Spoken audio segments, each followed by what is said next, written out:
மனிதர்கள் நம்ம போத்தலை குடிக்கிறோம். இந்த மற்ற உயிரினங்கள் படுகிற பாட பாருங்க, அந்த பாவம் நம்மளை சும்மா விடுமான்னு பாருங்க. இங்கே பாருங்க, இந்த அணிலாம் கையெடுத்து கும்பிட்டு தண்ணி கேட்குது பாருங்க. என்ன கொடுமை பாரு. அமெரிக்கா பிரேசில் எப்படி பண்ணுதுன்னா, இந்த வாகனத்தில் மேய்க்குது. இது பிரேசில். இது வந்து ஆஸ்திரேலியா ஹெலிகாப்டரில் உலங்குருதியில் மேய்க்குது பாருங்க. உலங்குருதியில் மேய்க்குது. சும்மா சொல்லது, உண்மையில மேய்க்குது. உங்களுக்கு அவமானமாக இருந்தால் நான் 4 ஹெலிகாப்டர் வாங்கி விட்டு மேய்க்க வந்தால் வந்துடுவான், எல்லாம் வந்துடுவான். இதில் பாருங்க, இங்கே பாருங்க நம்ம எப்படி பேசுகிறாங்க பாருங்க. சும்மா சில இது உங்களுக்கு மாதிரிக்காக காட்டுறேன். எக்கானமி டெவலப் பண்ணுறதுக்காக வந்து கவர்மெண்ட் வந்து நாங்களே சில விஷயத்தெல்லாம் வந்து செய்ய போகிறோம் அப்படின்னு சொல்கிறீங்க. பட் ஆனால் ஒரு குட் கவர்னன்ஸ்னு பார்க்கும்போது இதில் பாருங்க, எல்லாருமே இந்த பட்டு ஆனா பேசுகிறாங்க. ஒன்றும் ஆனா பேசணும், ஆனால் அப்படி சொல்லணும், இல்லைன்னா பட்டு சொல்லணும். பட்டு பட்டு பட்டு பட்டுன்னு போட்டு என் மொழி பட்டே போச்சு. நீங்கள் பாருங்களேன், ஆக்சுவலி ஸோ இது இல்லாமல் இந்த பாருங்க, நான் சொல்லல ஆக்சுவலி இல்லைன்னா அடுத்த வார்த்தை வராது. சோன்னு சொல்லினா சோறு இறங்காது. இது ஒரு மொழி பாருங்க. நல்லா கவனிங்க, எப்படி பாருங்க. காலேஜில் நான் கிளப்போட பிரசிடென்ட், அது மட்டும் இல்லாமல் என்சிசி சீனியர். ஸோ எங்களுக்கு ஈக்குவலாக தான் ரைட்ஸ் கிடைக்குதே தவிர எப்படி நீங்கள் அதை காப்பாற்றிங்க பாருங்க. பிள்ளைகளை, பெண் பிள்ளைகளை பாருங்க, படிக்கிற பிள்ளைகளை பாருங்க. எப்படி பாருங்க நம்ம பிள்ளைகளை பாருங்க. இங்கே பாருங்க, கூடி குடிக்கிறத பாருங்க. படிக்கிற பிள்ளைகள் படிக்க போகாமல் கூடி படித்தது போக கூடி குடிக்கிறாங்க. இப்போ பாருங்க, ஒரு பாருங்க இந்த பிள்ளைகளை பாருங்க. இப்போ பாருங்க இந்த பையன் எப்படி தள்ளாடுறான் பாருங்க. இது வந்து அவன் சொல்கிறான்ல, குடித்தா நம்ம தானே தள்ளாடும், குடிக்கலன்னா அரசாங்கமே தள்ளாடிங்கிறான்ல. இது பாருங்க, எப்படி பள்ளிக்கூடத்துக்கு போகிறவன் பைக்கூட்டில் அருவாளோட தூக்கிட்டு போகிறான்னா பாருங்க. இது பாருங்க, சாலையில் எப்படி ராஜவம்சத்து மாதிரி படுத்துக்காப்புல. இது பாருங்க, திருத்தணியில் போதையில் நிறைந்த போதையில் கொலை செய்கிறது பாருங்க. எங்கே எங்கே எதை நோக்கி இந்த நாடு நகர்ந்து போகுது. எப்படி சாலையில் எப்படி போதையில் போய் எப்படி எத்தனை பேரை எவ்வளோ விபத்தை ஆளாக்குறாரு பாருங்க. இதில் உடல் சிதைவு, உளச்சிதைவு, எல்லா குற்றச்செயலுக்குமான கருவாக இந்த மாதிரி இருக்கு. இதில் என்னென்ன அரசு பாருங்க, ஒரு அரசு விற்கிது, வீரன் எழுதி வைக்குது. இதை குடிச்சா வீரன் ஆயிடுவானா. அப்போ சுபாஷ் சந்திர போஸ், பகத்சிங்லாம் என்ன பேர்?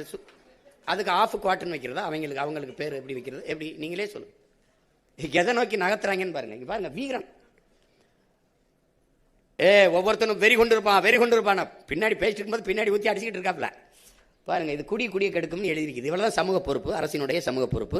குடியை கெடுக்கும். சரி, குடிப்பழக்கம் உடல் நலத்தை கெடுக்கும். அடுத்து மது எழுதி வைக்குது பாருங்க, போத்தல் எழுதி வைக்குது. இது குடியரசுன்னு கேட்டா என்ன கேட்டான்? குடியரசு. ஆமா, குடியரசு, குடிப்போரின் அரசு. குடிமக்கள், குடிக்கிற மக்கள், கொடுக்கிற அரசு, காசில் நடக்கிற அரசு என்பதால் குடியரசு. அதனால இது குடியரசு. நீங்க நினைக்கிற குடியரசு கிடையாது. இந்த ஜனநாயகத்தை, இந்த குடியரசை நிறுவத்தான் நமது முன்னோர்கள் பாடுபட்டார்களாங்கிறதான் கேள்வி. அதில் எழுதி பாருங்க, மது உயிருக்கு, வீட்டுக்கு, நாட்டுக்கு கேடு. சரிதான், மது உயிருக்கு கேடு, வீட்டுக்கு கேடு. நாட்டுக்கு என்ன கேடு? 50,000 கோடி வருதே. இப்ப நாட்டுக்கு கேடான மதுவை எந்த நாடு விற்கும்ங்கிற கேள்விக்கு ஆட்ட பதில் இருக்கு. நாட்டுக்கு கேடான மதுவை எந்த நாடு விற்கும்? இது கரும்பு. பல 1000 ஏக்கர்ல நான் கரும்பு விளைய வச்சிடறேன். அந்த கரும்பு சார்ந்த தொழிற்சாலைக்கு போறேன். கரும்பை வெட்டுறதுக்கு அதுக்கெல்லாம் படித்தவங்க தேவையில்லை. அதுக்கப்புறம் அந்த சர்க்கரை ஆக்குறேன், நான் வெள்ளமாக்குறேன்.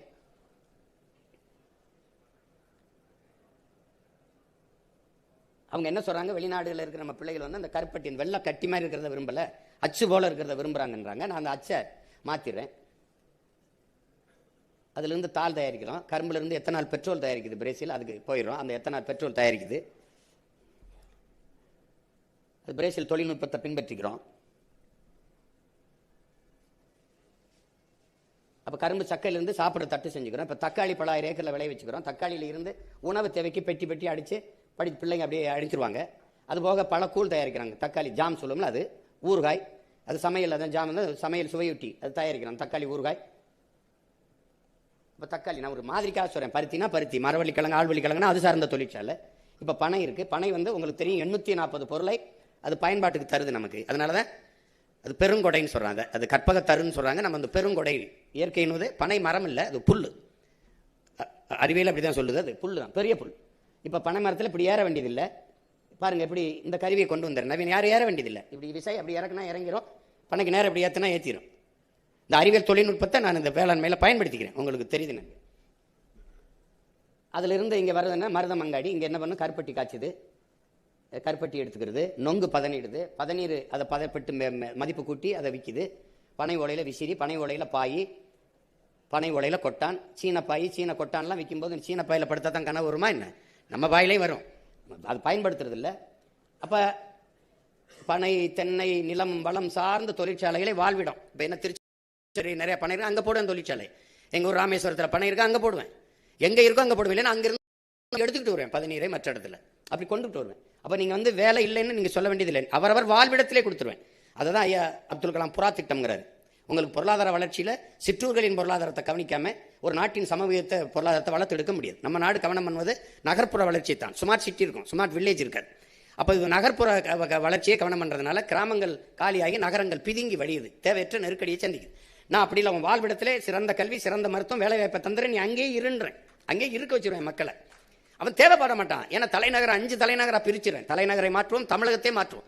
5 தலைநகர், நீ நிர்வாக தலைநகர் 5, விளையாட்டுக்கு 1, நிர்வாகத்துக்கு 1, கணினி கலைத்துறைக்கு 1, மெய்யியலுக்கு 1, கலை பண்பாட்டுக்கு 1, பிரிச்சு விட்டுருவேன். நீ எங்கெங்கே ஒரு கருப்பட்டி எங்கே வச்சிங்கன்னா எல்லா எறும்பும் ஒரு இடத்துல குவியுது, 5 நொறுக்கி வச்சுட்டீங்கன்னா அங்கங்கே நின்று. அப்போ எனக்கு நெரிசல் இல்லை.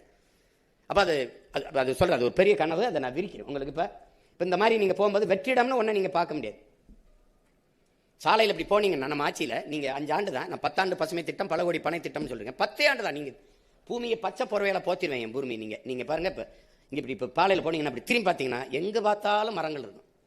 அப்படி பார்த்தீங்கன்னா ஒன்று மாடுகளாக மேய்ஞ்சிட்டு இருக்கும், இல்லை ஆடுகளாக மேய்ஞ்சிட்டு இருக்கும், இல்லைன்னா நீர்த்தேக்கமாக இருக்கும், இல்லைன்னா காடுகளாக இருக்கும்.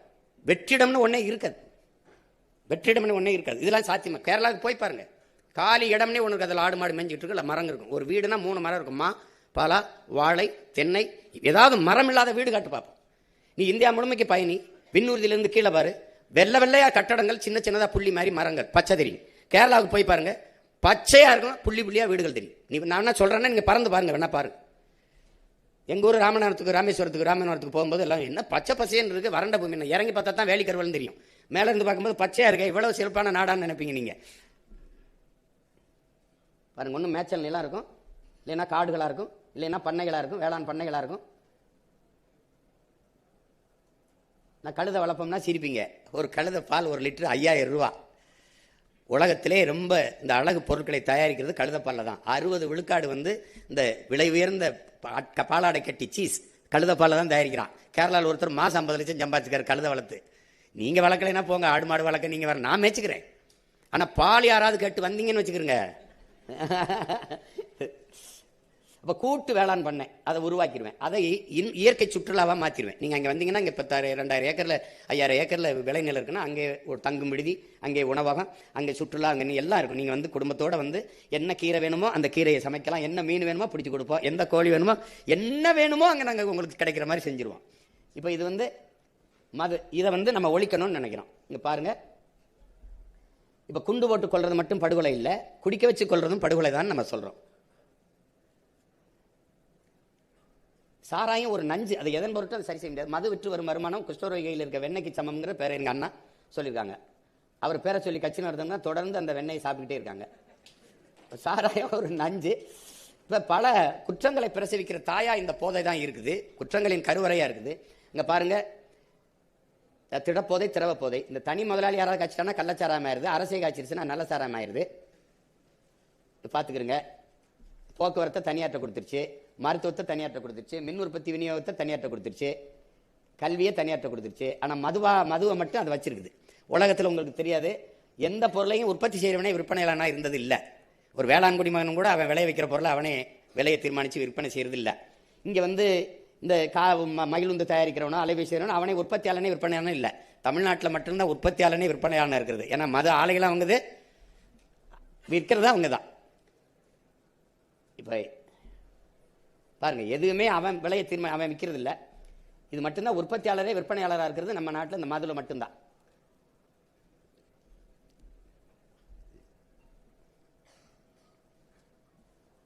இப்போ அரசு பள்ளியின் மாணவர்கள் ஏன் குறையுதுன்னு கேட்காம, சேலத்தில் மாநகராட்சியில் இங்கே ஏன் இந்த டாஸ்மாக் வியாபாரம் குறைஞ்சதுன்னு மாவட்ட ஆட்சியர் தலைமையில் விவாதம் நடந்தது. அது உங்களுக்கு தெரியும்னு நினைக்கிறேன், ரொம்ப செய்தி பேசப்பட்டது. 45,000 கோடி வருமானம் வரும்போது நிதியமைச்சர் பேசுகிறாரு, அடுத்த 5 ஆண்டில் 5,000 கோடியாக அந்த வருவாயை உயர்த்த வேலை திட்டம் நாங்கள் பாடுபடுவோங்கிறப்பல. அப்படின்னா என்னென்னா, குடிமக்களின் எண்ணிக்கையை உயர்த்தி குடி விற்பனையை பெருக்கிறாங்க. எங்கே போகுது நாடுன்னு மட்டும் நீங்கள் அறிவார்ந்த பெருமக்கள் சிந்திச்சு பார்க்கணும். குடிகாரர்கள் எண்ணிக்கை உயர்த்துவதான் இவங்க வளர்ச்சி. பாருங்க, அதிக விதவைகள் கொண்ட மாநிலம் தமிழ்நாடு தான். அதிக விதவைகளை வச்சிருக்கிறது. ஐயா ஈவேரா அவர்கள் சொல்றாங்க, தாலி ஒரு அடிமை சங்கிலி அறுத்தறியணுங்கிறாங்க. அதை அப்படி அறுத்தா பிரச்சனை வரும்ட்டு குடிக்க வச்சு மொத்தமாக லட்சக்கணக்காக அறுத்துட்டாங்க. தாலிக்கு தங்கம் கொடுக்குறாங்க, குடிக்க வச்சு அதை அறுத்துக்கிறாங்க. எங்களை குண்டு போட்டு கொன்னா சிங்களன், இவங்க குடிக்க வச்சு கொள்றாங்க. ரெண்டுமே ஒன்று தான். சிங்களவன் கொன்னா எங்களவன் கொள்றான், அவன் குண்டு இவன் குடிக்க வச்சு கொள்றான். இதுவும் ஒரு இனப்படுகொலை தான். இந்த கணக்கில்லாத இந்த மதுவால மலட்டுத்தன்மை வருது, ரெண்டாவது உழைக்கும் திறனற்று போகுது, சிந்தனை திறன் போயிருது, உடல் வலிமை போயிருது. ஒரு மயக்க நிலையிலே ஒரு சமூகம் இருக்கு. இங்க பாருங்க, ஏற்கனவே சாதி மயக்கம், மத மயக்கம் இருக்கு, அப்புறம் சாராய மயக்கம், அப்புறம் திரை மயக்கம். இந்த 4 மயக்கத்திலிருந்து ஒரு சமூகம் விடுபடுவது எப்படி விடுபடுவது? பொழுதுபோக்கிலே இங்க பாருங்க, பெரிய தடையா இருக்கிறது சமூக மேம்பாட்டிற்கு இதுதான். இப்போ என்னன்னா, ஒரு கேளிக்கைகளையும் பொழுதுபோக்கிலையும் அதிக நாட்டம் கொண்ட மக்களை புரட்சிக்கு தயார் செய்ய முடியாது. அவன் மயக்கத்திலே இருப்பான், என்ன கற்பிச்சாலும் அவனுக்கு புரியாது. இப்போ சாராயம் கூட குடிச்சாதான் வரும், போதையோட போதை பொருளாம் போட்டால் கூட படிச்சிருந்துச்சா தெளிஞ்சிடும். இந்த சாதி மத போதை ஏறிச்சுன்னா செத்தாலும் போகாது. சுடுகாட்டுக்கு போகும்போது ஆறுமுக நாடார், சுப்பிரமணிய தேவர்னு அங்கே கல்லறையோட எழுதி வைப்பான், செத்தாலும் போகாது. இப்போ இங்கே என்ன கேள்வி எழுப்புதுன்னா, நம்ம அரசு நம்ம என்ன கேள்வி எழுப்புறோம்னா, இந்த ஆட்சியாளர்கிட்ட ஒரே 4 பொங்கல் அன்னைக்கு 750 கோடிக்கு குடிக்கிறவனுக்கு எதுக்கு இலவசம்னு கேட்குறோம். ஒரு நாளில் 750 கோடி குடிக்கிறாப்ல.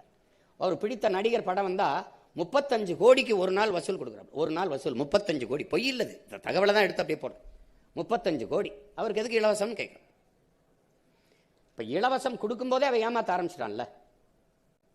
அது என்னன்னா, நான் செத்தாவாது எங்கள் அப்பா குடியை நிறுத்துவாரான்னு ஒரு குழந்தை இறந்தது உங்களுக்கு தெரியும், கடிதம் எழுதி வச்சுட்டு இறந்து போனது. அப்புறம் அரசு பள்ளியில் மாணவர்கள் குடிச்சிட்டாருன்னுட்டு ஆசிரியர் மேலே நடவடிக்கை எடுத்தாங்க ஒழிய, வித்த அரசு மேலே என்ன நடவடிக்கை எடுக்குது? யார் நடவடிக்கை எடுக்கிறது? இப்போ நம்ம தான் எடுக்கணும். இந்த தேர்தலில் வித்த அரசு மேலே யார் நடவடிக்கை எடுக்கிறது? யார் நடவடிக்கை எடுக்கிறது சொல்லுங்க? யார் பொறுப்பு? யார் பொறுப்பு? திருநெல்வேலியில் எடுத்தாங்க. இந்த நாட்டில் குற்றச்செயல் 90 விழுக்காட்டு காரணம் அதுதான். நிறைந்த போதையில் தான் எல்லா கொலையும், வன்புணர்வு, கொள்ளை எல்லாம் அதில் தான் நடக்குது.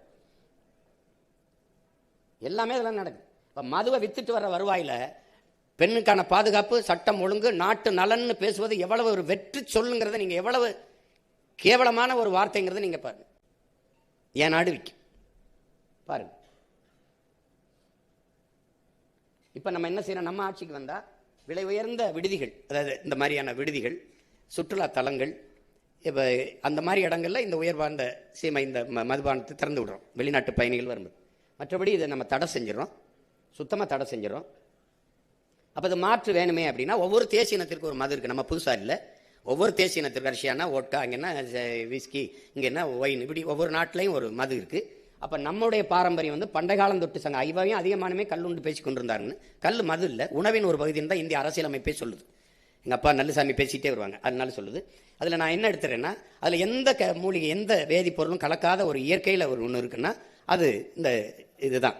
இதை கல்லுங்கிற சொல்ல எங்கள் மூதாதை கல்லுண்ணாமையை சொல்லிட்டான். அந்த பேரை எடுத்துட்டு பனம்பால், தென்னம்பால், மூலிகை ஈச்சம்பால், மூலிகை சாறுன்னு வச்சிடறேன். இந்த பாருங்க, சங்க இலக்கியத்திலே பாக்கள் இருக்குது. இப்போ இதை மூடிடுறோம். இது பனம்பால், இங்கே பாருங்க, தாய்ப்பால், பால், பசுவின் மாரிலிருந்து, பனவின் மாரிலிருந்து பால். ஒரு துளி கலப்படம் இல்லை, கல் குடிச்சு செத்தவம் இல்லை, சொத்தம்பட்டையும் வித்தவனும் இல்லை. அதனால இது திறந்துடும். இது வேளாண் குடிமக்களும் பிழைப்பாங்க, பனையும் பாதுகாக்கப்படும். ஒரு இந்த மாதிரி இப்போ பனை 2-3 ஆண்டு மாதம் தான் வரும் அதிலிருந்து. அப்புறம் தென்னை வந்து எல்லா காலத்திலையும் இது பாலை விடும். அதனால தென்னையை 3 ஆண்டுகளில் வந்துடுது. தென்னை வந்த உடனே கணக்கில்லாத தென்னை மரங்களை நட்டு அதை எடுத்துக்கிறேன். தென்னையில் 17 காய்ச்ச முடியும், 17 எடுத்துக்க முடியும். தாய்லாந்தெல்லாம் தென்னையில் 17 எடுக்கிறாங்க. அப்புறம் ஈச்ச மரத்தை வளர்த்துறேன். ஈச்சம்பால், தென்னம்பால், பனம்பால், மூலிகை சாறு, அது எங்கெங்கே இருக்கோ அந்த நகர்ப்புறங்களில் தெருவுக்கு தெரு வைக்காமல் தூரத்தில் வேணா உழைக்கும் மக்கள் அதை அறிந்திக்கலாம். எல்லா இந்தியாவில் எல்லா மாநிலத்திலையும் கல் இந்த இருக்குது, கல் இருக்குது. உலகத்தில் எல்லா நாட்டில் இருக்குது, தமிழ்நாட்டில் மட்டும் தடை இருக்குது. அது ஏன்னு கேட்டிங்கன்னா, கல் மது. அந்த டாஸ்மார்க்கில் இருக்க பீர், பிராண்டி, விஸ்கி, ரம்மு, ஜின்னெல்லாம் கோயிலில் கொடுக்குற புனித நீர், தீர்த்தம், அது மது கிடையாது. ஏன் இந்த கல் கிடையாது திறக்கலை அப்படின்னா, கல்லை திறந்து அந்த டாஸ்மார்க் வியாபாரம் படுத்துக்கிறோம். அது படுத்தா என்ன ஆயிரும்னா, அரசு நிர்வாகம் பண்ண முடியாது. இவங்க ஆலைகளில் காய்ச்சிற சரக்கு இங்கே வியாபாரம் ஆகாது. அதனால இந்த கல் மதுன்னு இவங்க ஒரு புதுசாக ஒரு சட்டம் போடுறாங்க. பக்கத்தில் இருக்கிற கேரளாவில் இருக்குது, புதுச்சேரியில் இருக்குது, ஆந்திரா, கர்நாடகா எல்லா மாநிலத்திலையும் இந்த பனம்பால், தென்னம்பால் இருக்குது, இங்கே இல்லை. அப்போ அதை மாற்றணும், இதை கொண்டு வரும். அப்புறம் இந்த கஞ்சா, அதை எதுக்குன்னா இந்த இந்த அனஸ்தீசியா கொடுக்குற அந்த மயக்க மருந்துக்கு பதிலாக அதை பயன்படுத்துவோம்னு கொடுத்துருக்கோம். இப்போ சரின்னு கை உடஞ்சிருது, நொடமாயிருது. இப்போ கட்டும்போது இது பண்ணுது. எனக்கு எங்கள் தாத்தா வந்து இப்போ கபடியில் எனக்கு இந்த கால், இந்த கை, தோள்பட்டை எல்லாம் நொறுங்கி போச்சு. அப்போ எங்கள் தாத்தா நொடங்கட்டுவார். அவர் அப்போ பக்கத்து கிராமத்தில் போகும்போது அப்படியே படுக்க வச்சு கையை வச்சு தலையணியில் வச்சு எங்கள் அப்பத்தா ஒரு விளக்கெண்ணெய் கொண்டு வந்து இப்படி தடவிட்டா அப்போ அந்த வலுவலுன்னு இருக்கும். அது போது அதை எடுத்துகிட்டு வா, மருந்து எடுத்துகிட்டு வரனாப்புல, மருந்து முட்டையை கையில் வச்சுக்கிட்டு இந்த மருந்தை டப்புன்னு குடிச்சிட்டு இந்த முட்டையை போடியா அப்படின்னு நான் ஒரு கோலை கொடுத்தாரு. குடிச்சிட்டு போட்டேன். போட்டுன்னு கொஞ்சம் நேரத்தில் அப்படியே பேசிட்டே இருந்தார். நான் தாத்தா அப்படின்னோடனே பிடிச்சிட்டு மிதிக்க ஆரம்பிச்சிட்டாரு. அப்புறமா ரொம்ப நாள் கழிச்சு தான் தெரியுது எங்கள் தாத்தா கொடுத்தது சாராயம்னு. அப்போ தான் தெரியுது அது வலி தெரியாமல் இருக்கிறதுக்கு கொடுத்தேன். இனிமேல் எங்கள் ஊரில் கிராமத்தில் குழந்தை பிறந்தா இது கண்டதாக காய்ச்சாமல் தூய சாராயம் கொடுக்குறதுலாம் இருக்கு. இன்னும் அது மாதிரி இந்த கஞ்சா நானே விளைய வச்சு இந்த மாதிரி நுடங்கட்டுறது இதுகளுக்கு பயன்படுத்தணும்னு கொடுத்துருவோம். ஆனால் இங்கே என்னென்னா முழுக்க இந்த கஞ்சா சாக்லேட்டு அபின்னு கொக்கைன்னு மெத்து இந்த மாதிரி எல்லாம் வந்து பள்ளிக்கூட வாசல்லே விற்கிறது, வழிபாட்டு தலங்களில் விற்கிறது இப்போ ஒரு வழக்கமாயிடுச்சு. இது ஒரு போதை கலாச்சாரம் இந்த நாட்டில் பரவிடுச்சு. அதனால இங்கே பெண்ணுக்கான பாதுகாப்பு 6 வயசு குழந்தையிலேருந்து 60 வயசு அம்மா வரைக்கும் வன்புணர்வு செய்கிறான். இப்போ தூத்துக்குடியில் 17 வயசு பிள்ளையை நம்ம பிள்ளையை வன்புணர்வு செஞ்சு 10 நாளைக்கு மேலே ஆயிடுச்சு. உடலை வாங்க மறுக்கிறாங்க.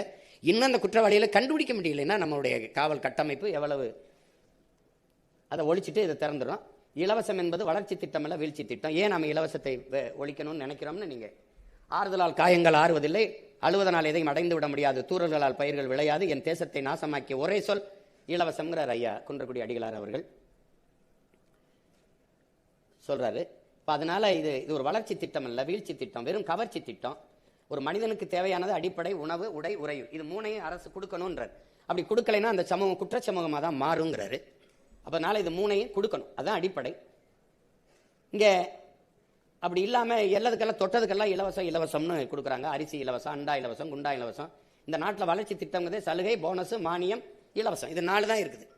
சலுகை, போனஸ், மானியம், இலவசம். இது 4 தான் இவங்களுடைய திட்டங்களாக இருக்குது நீண்ட காலமாக. இது பூரா இது அரசு காசில் அரசு முத்திரையை போட்டு அவங்க தனக்கான வாக்கை சேகரிச்சுக்கிறாங்க. அரசு காசில் இந்த இலவசமாக மின்விசிறி கொடுக்குறாங்க, மசாலா கொடுக்குறாங்க, மணிக்கணியும், மிதிவண்டி. இது எல்லாத்தையுமே ஒரு குடும்பம் தானே வாங்கிக் கொள்ளக்கூடிய ஒன்று தான். அடிப்படை தேவையை நிறைவேற்றிக் கொள்ள முடியாத ஏழ்மை வறுமை நிலையில் வச்சது யாருன்னு பார்க்கணும். இதை கூட வாங்கிக்கிற முடியாது. அப்போ உங்களுக்கு தெரியும் இவங்க காட்டுற வளர்ச்சிங்கிறது. முதல்ல ஐயா கருணாநிதி அவர்கள் முதல்வர் ஆகும்போது 1 கிலோ அரிசி 2 ரூபாய்ன்னு போட்டாங்க. அப்புறம் அடுத்த ஆட்சி முறை வரும்போது அது 2 ரூபாய் இல்லை 1 ரூபாய்ன்னு போட்டாங்க. ஏன்னா 2 ரூபாய் கூட வழி இல்லாமல் தமிழர்கள் வளர்ந்து வர்றாங்க. 1 ரூபா தான் அது வளர்ச்சியில் வருது. அது 1 ரூபா. அந்த 1 ரூபா அடுத்த ஆட்சி வரும்போது 1 ரூபாய் இல்லை இலவசம்ட்டாங்க. ஏன்னா அவ்வளோ வளர்ந்துட்டான். 1 ரூபாய்க்கு கூட வக்கற்ற நிலையில் வச்சது தான் இவங்களுடைய வளர்ச்சி கட்டமைப்பு. இது எல்லாமே இலவசம். இப்போ என்னென்னா படிக்க போகும்போது தங்கச்சிக்கு 1000 ரூபா, தம்பிக்கு 1000 ரூபா, படிச்சுட்டு அப்புறம் 1000 ரூபா யார் கொடுப்பா? அப்போ வேலை கொடுக்கணும், அதுக்கு வழி இல்லை. இப்போ யார் கேட்டது? கல்வியை தரமாக கொடுத்துட்டா இப்போ பிரச்சனை இல்லை. இப்போ 1000 ரூபா கொடுக்கணும், அதில் 950 கோடிக்கு மேலே இழப்பு. ஆசிரியர்கள் வீதியில் நின்று போராடுறாங்க ஊதிய உயர்வுக்கு, அவங்களுக்கு வெறும் 58 கோடி தான் தேவைப்படுது. இதில் இழந்தாலும் இழப்பனை ஒழிய படிப்பிக்கிற ஆசிரியருக்கு சம்பளம் கொடுக்க மாட்டேங்கிறது ஒரு அரசு. இதெல்லாம் மாடலில் வருது. இப்போ பாருங்க, ஒரு அடிப்படை தேவையை கூட நிறைவேற்றிக் கொள்ள முடியாத ஏழ்மை வறுமை நிலையில் வைத்த அரசு.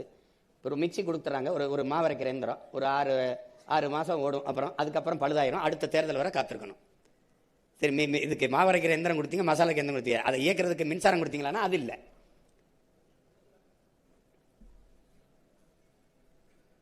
12,000 கோடி ஒரு ஆண்டுக்கு இழக்குது இந்த திட்டங்களில் அரசு. இந்த 12,000 கோடிக்கு நிலையான ஒரு வருவாய் வருவதற்கு நம்ம பிள்ளைகளுக்கு வேலை வாய்ப்பை நம்ம மக்களுக்கு அவங்கவுங்க வாழ்விடத்தில் ஏற்படுத்தி கொடுத்தா ஒரு நிலையான ஒரு தீர்வு வந்துடும். இப்போ ஒரு நாளைக்கு 300 ரூபா 400 ரூபாய்க்கு நம்ம இந்த மாதிரி அது அங்கங்கே சிற்றூர்களில் நம்ம தாய் தந்தையர்களுக்கு வேலை கொடுப்போம். 100 நாள் வேலை. அங்கே என்ன வேலைன்னு கேட்டிங்கன்னா பதில் இல்லை. இப்போ மனித அறிவாற்றல் உடலாற்றலை உழைப்பில் ஈடுபடுத்தி உற்பத்தி பெருக்காத நாடு வாழாது, வளராது. அதனால இலவசத்தை அவங்க கொடுக்குறாங்க. இலவசத்தை இழக்கிற பணத்தை எங்கிருந்து எடுக்கிறாங்கிற கேள்வி எழுது. அப்ப இலவசம் பெற வேண்டிய ஏழ்மை வறுமை நிலையில் இல்லாத மக்களின் வாழ்க்கை தரத்தை உயர்த்துவதுதான் சரியான ஆட்சி முறையாக இருக்குங்கிறது. அதுதான் சரி. இலவசம் பெற வேண்டிய தற்சார்புனா அவனுக்கு தேவையானதை அவனை நிறைவேற்றி கொண்டு வாழ்கிற வாழ்க்கை முறையை கொடுக்கணும், வாழ்க்கை கொடுக்கணும், வாழ்க்கை தரத்தை கொடுக்கணும், வருவாய் பெருக்கத்தை கொடுக்கணும், பொருளாதார மேம்பாட்டை கொடுக்கணும். அதுதான் தற்சார்பு. இப்போ கையேந்தி இருக்குது. இப்போ நான் எனக்கு கடன் பெறேன், நிலத்தை அடமானம் கேட்பான், அது வீட்டை அடமானம் கேட்பான், ஒரு ஈடு கேட்பான், சொத்து பத்திரத்தை கேட்பான். இப்போ நீங்க 10,50,000 கோடி கடன் பெற்றுக்கிறீங்க. எதை காட்டி கடன் பெற்றீங்க? எதை காட்டி கடன் பெற்றீங்க? ஒரு நிலத்தின் வளத்தை, மக்களின் நலத்தை அடமானம் வச்சிருப்பீங்க, நாட்டு அடமானம் வச்சிருப்பீங்க. ஒரு தகப்பன், ஒரு குடும்ப தலைவன் தன் பிள்ளைக்கு எதை வச்சுட்டு போறானோ இல்லையோ கடனை வச்சுட்டு போயிடக்கூடாது. நீங்க பாக்குறீங்க கடன் பெற்றவன் எத்தனை பேர் கட்ட முடியாம வீட்டோட வசத்தை குடிச்சு சத்ததெல்லாம் இருக்கு, தூக்கில தொங்கினதெல்லாம் இருக்கு. இப்ப நாடு 10,00,000 கோடி கடன் இருக்கு. 10,00,000 கோடி இல்லைன்னா 15,00,000 கோடி வாங்கி நிறைவேற்றின திட்டம்னு சொல்லு. சிறந்த கல்வி கொடுத்துட்டேன், சிறந்த மருத்துவம் கொடுத்துட்டேன், சிறந்த போக்குவரத்து பாதை, தடையற்ற மின்சாரம் கொடுத்துட்டேன், தூய குடிநீரை விநியோகம் பண்ணிட்டேன், எல்லாருக்கும் வேலை வாய்ப்பை பெருக்கி கொடுத்துட்டேன். ஏதாவது இருக்கா? உபரி பட்ஜெட், உபரி அதிவாய் அதிகமா இருக்கிற நாடு கூட தராது இது. ஒவ்வொரு ஆண்டும் குறைந்தபட்ச பற்றாக்குறை பட்ஜெட் போடுற நாடு எப்படி இலவசம் கொடுக்குது? எப்படி கொடுக்குது? இந்தியா 196 லட்சம் கோடி கடன் இருக்குது. ஒவ்வொரு மாநிலம் பெற்ற கடனை கூட்டினா 400 லட்சம் கோடி கடன் வருது. ஒரு கடன் பெற்ற நாடு, பொருளாதாரத்தில் கடன் பெற்ற நாடு, பொருளாதார அடிமை. அந்த நாடு எப்படி விடுதலைங்கிறது ஒரு வெற்றி சொல். அந்த நாட்டில் இந்த வளர்ச்சி எல்லாம் கடன் வளர்ச்சி தான். தமிழ்நாட்டின் வளர்ச்சி 10 லட்சம் கோடி கடன் வளர்ச்சி தான். வேற என்ன வளர்ச்சி இருக்கு? என்ன வளர்ச்சி இருக்கு? ஜிடிபி வளருது. எங்க வளருது? எங்க வளருது? கடன்ல தான் வளருது. 2000 கொடுப்பேங்கிறாரு, இவர் 2000 கொடுப்பேங்கிறாரு, இன்னொருத்தர் 2500. எங்க இருந்து கொடுப்பீங்க? எங்க இருந்து கொடுப்பீங்க? இது அண்ணன் சீரு மாமன் சீருனா சொந்த காசுல இருந்து கொடுக்கணும். அதான் அரசு காசுல, மக்கள் காசுல இருந்து கொடுத்து பேர் வச்சுக்கிட்டு கூடாது. அது எப்படி ஆட்சி முறையா இருக்கும்? எப்படி இருக்கும்? எங்க இருந்து எடுப்ப? இந்த ஆட்சியில் மட்டும் 3 முறை மின்கட்டண உயர்ந்திருக்கு. சகிக்க முடியாத மின்கட்டண உயர்வு, சொத்து வரி. ஒரு நிலம் வாங்கினா அதை பதிவு செய்யும்போது பத்திர பதிவுக்கு அதிக கட்டணம், அத்தியாவசிய பொருள் அரிசி பருப்பு எண்ணெய் அதுல விலையேற்றம். எப்படி இலவசமா பேருந்து எப்படி ஓட்டுவ? ஓட்டுநருக்கு சம்பளம் எங்க இருந்து கொடுப்ப? நடத்துனருக்கு சம்பளம், எரிபொருள் எங்க இருந்து நிரப்புவ? பேருந்து சீரமைப்பா எப்படி சீரமைப்பா? புதிய பேருந்து எப்படி வாங்குவ? எங்க இருந்து காசு எடுப்ப? எங்க இருந்து எடுப்ப? மறுபடியும் கடன் வாங்குவ, கையெழுத்து போடுவ. எதை அடமான வைப்ப? என் நாட்டை, என் மக்களை தன்மானத்தோடு தலை நிமிர்ந்து தன் நாட்டு குடிகளை வாழ வைப்பவன் தான் சரியான ஆட்சியாளன். நான் கையேந்தனா பிச்சை, நாடே கையேந்தனா இலவசமா? எப்படி? இது எப்படி ஒரு அறிவார்ந்த சமூகம்? எப்படி எப்படியா இருக்குது? இது எப்படி? இது ஒரு ஆட்சி முறையா? இலவசம் எதுக்கு கொடுக்குற? ஏமாத்தானே கொடுக்குற? எதுக்கு கொடுக்குற? இலவசம் பெற வேண்டிய ஏழ்மை வறுமை நிலை இல்லாம ஒரு ஆட்சி கொடுத்த மக்களின் வாழ்க்கை அதானே நல்ல ஆட்சி. அதானே நல்ல ஆட்சி. கொடுமை எல்லாமே கொடுமையாக்கி விட்டுட்டு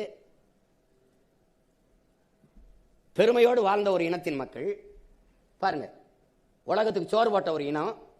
இது இலவச அரிசிக்கு காத்து நிற்குது, தீபாவளி பொங்கலுக்கு அரிசி பருப்பு கேட்குது, 1/2 கிலோ அரிசி, 1 முளை கரும்பு,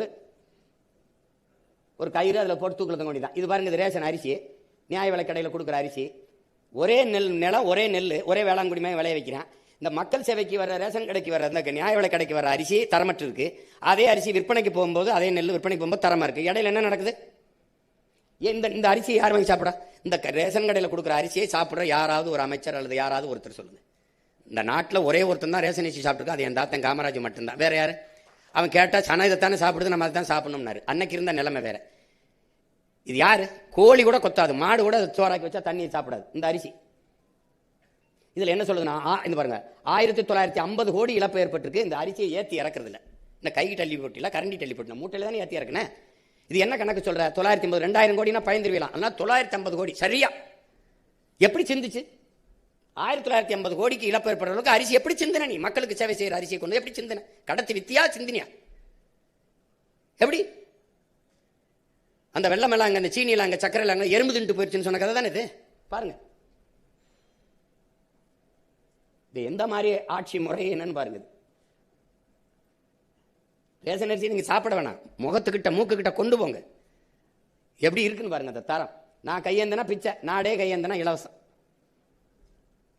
இது வளர்ச்சியில் வருது. இதெல்லாம் தன்மானத்துக்காக உயிரை விட்ட ஒரு இனத்தின் கூட்டம். பாருங்க எப்படி இருக்குன்னு. மயிலுக்கு போர்வை போத்தனா பாருங்க, அவன் பேரனும் பேத்தியும், பேகனின் பேரனையும் பேத்தியும் மேற்கூரை இல்லாம தெருவில் கிடக்குது. கூரை இல்லாத குடிசையில் வந்துகிட்டு இருக்கு. கல்லு மாவுல கோலம் போட்டா பயன்படாதுன்னு அரிசி மாவுல போட்டான். ஈக்கி எறும்புக்கு இறையா இருக்கணும். அவன் மரபில் வந்தவங்க நாங்க, ஒரு உயிர்மை நேயர்கள். அவன் பாருங்க, அரிசி மாவுல கோலம் போட்டவன் அரைப்படி அரிசிக்கு வாசல் நின்றுட்டு இருக்கான் பாருங்க. ரேஷன் நின்றுட்டு இருக்கான், இலவச அரிசிக்கு நின்றுட்டு இருக்கான். எப்படி இருக்கு பாருங்க. வள்ளல் பரம்பரையில் வந்தவன் கையேந்தி நின்றுட்டு இருக்கான், பிச்சைக்காரன் இருக்கான். ஒரு கொடிக்கு தேரையே விட்டுட்டு போனாவன். அவன் பேரனும் பேத்தியும் ஒண்டி விடுக்க உட்கார ஒரு குடிசையில் கோட்டை கட்டி ஆண்ட இனம்.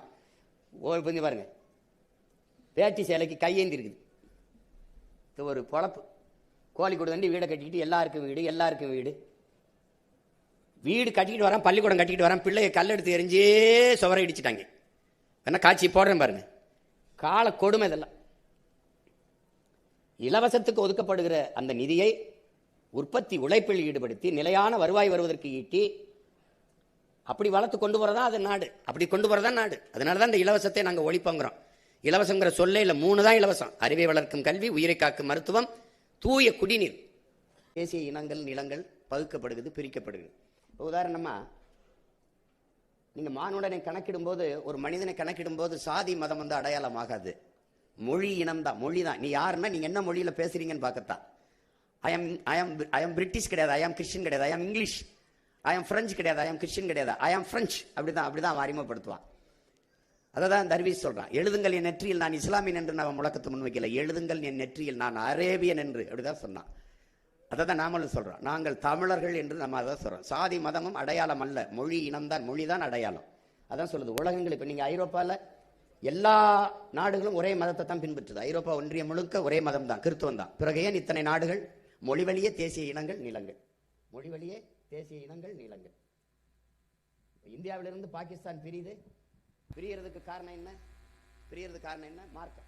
ஓர் இறை, ஒரு வழி, நபிகளின் மொழி. அந்த வழியை பிரிந்து சென்ற ஒரு நாடு. அங்கிருந்து பங்களாதேஷ் ஏன் பிரியுது? உருது ஆட்சி மொழின்னு என் மொழி என்னானதுன்னு முஜிபுர் ரஹ்மான் டாகா பல்கலைக்கழகத்தில் படித்துக் கொண்டிருந்தவன் கிளர்ச்சி செய்ய, உன்மொழி உருது, என் மொழி வங்கம்னு மொழி வழியே தேசிய இனங்கள், தன் தாய் மொழியிலேயே பங்களாதேஷ் என்று நாடு உருவாயிடுச்சு. இதான் அடிப்படை.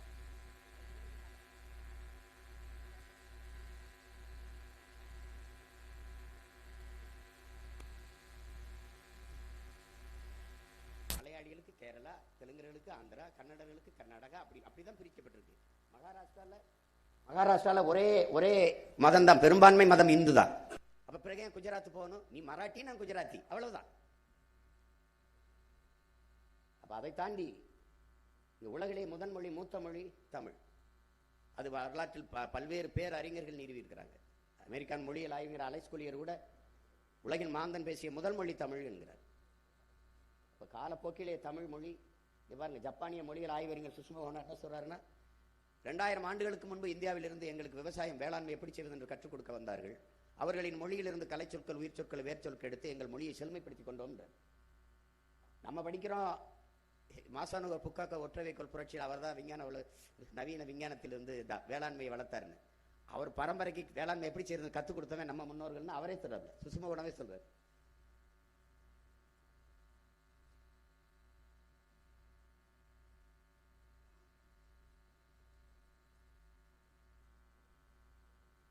டோனி ஜோசப்பும் ரிச்சர்டும் மார்ட்டினும் அமெரிக்க ஹார்வர்ட் பல்கலைக்கழக பேராசிரியர் பெருமக்கள். தெற்காசிய முழுமைக்கும் பரவி வாழ்ந்தவர்கள் தமிழர்கள் தான். மற்ற இனங்கள் எல்லாம் அங்கு வந்து குடியேறியவர்கள் ஆய்வு கட்டுரையை நிறுவுகிறார்கள். புரட்சியாளர் அம்பேத்கர் இந்த நிலப்பரப்பு முழுதும் பரவி வாழ்ந்தவர்கள், இந்திய துணைக்கண்ட முழுக்கும் தமிழை தாய்மொழியாக கொண்ட நாகர்கள் தான் என்கிறார். என்னுடைய மூதாதைகளின் மொழி கூட தமிழ் தான் என்கிறார். இந்த நாட்டை என் நாடு என்று சொந்தம் கொண்டாடி கொள்ள ஒரே ஒரு இனத்திற்கு தான் உரிமை உண்டு, அது தமிழர்களுக்கு மட்டும்தான் என்கிறார். எல்லா மொழிகளும் மனிதனால் பேசப்படுது உலகத்துல. சில மொழி பிறந்து சிறக்கும், என் மொழி சிறந்தே பிறந்தது. இயற்கையின் மொழி ஏன்னா அது ஆதி மொழி. ஆதியில் காடுகளில் மனிதன் வாழ்ந்த போது அவன் எழுப்பிய ஒளியில் இருந்து ஆ ஏ ஓ தொலை தூரத்திற்கு அழைக்க அவன் எழுப்பிய ஒளி இன்னும் தமிழ்ல இருக்குது. ஆ ஏ ஐ ஓ அதெல்லாம் இன்னும் இருக்குது. அதனாலதான் ஆதி மொழி தமிழ் என்று அறிஞர்கள் வரையறுக்கிறாங்க. எல்லா மொழியும் மனிதனால் பேசப்பட்டது, என் மொழி மட்டும்தான் இறைவனால் பேசப்பட்டது. மணிநெற்றி உமிழ் சங்கன் தலால் புரை சுடர் கடவுள் தந்த தமிழ்ங்கிறான். இறையனாரே சிவபெருமானை தந்த மொழிடாங்கிறான். நிறைமொழி மாந்தர் மறைமொழி தானே மந்திரம் என்பங்கிறான். தனியா மந்திரம் தேவையில்ல, தமிழே மந்திரம்ங்கிறான்.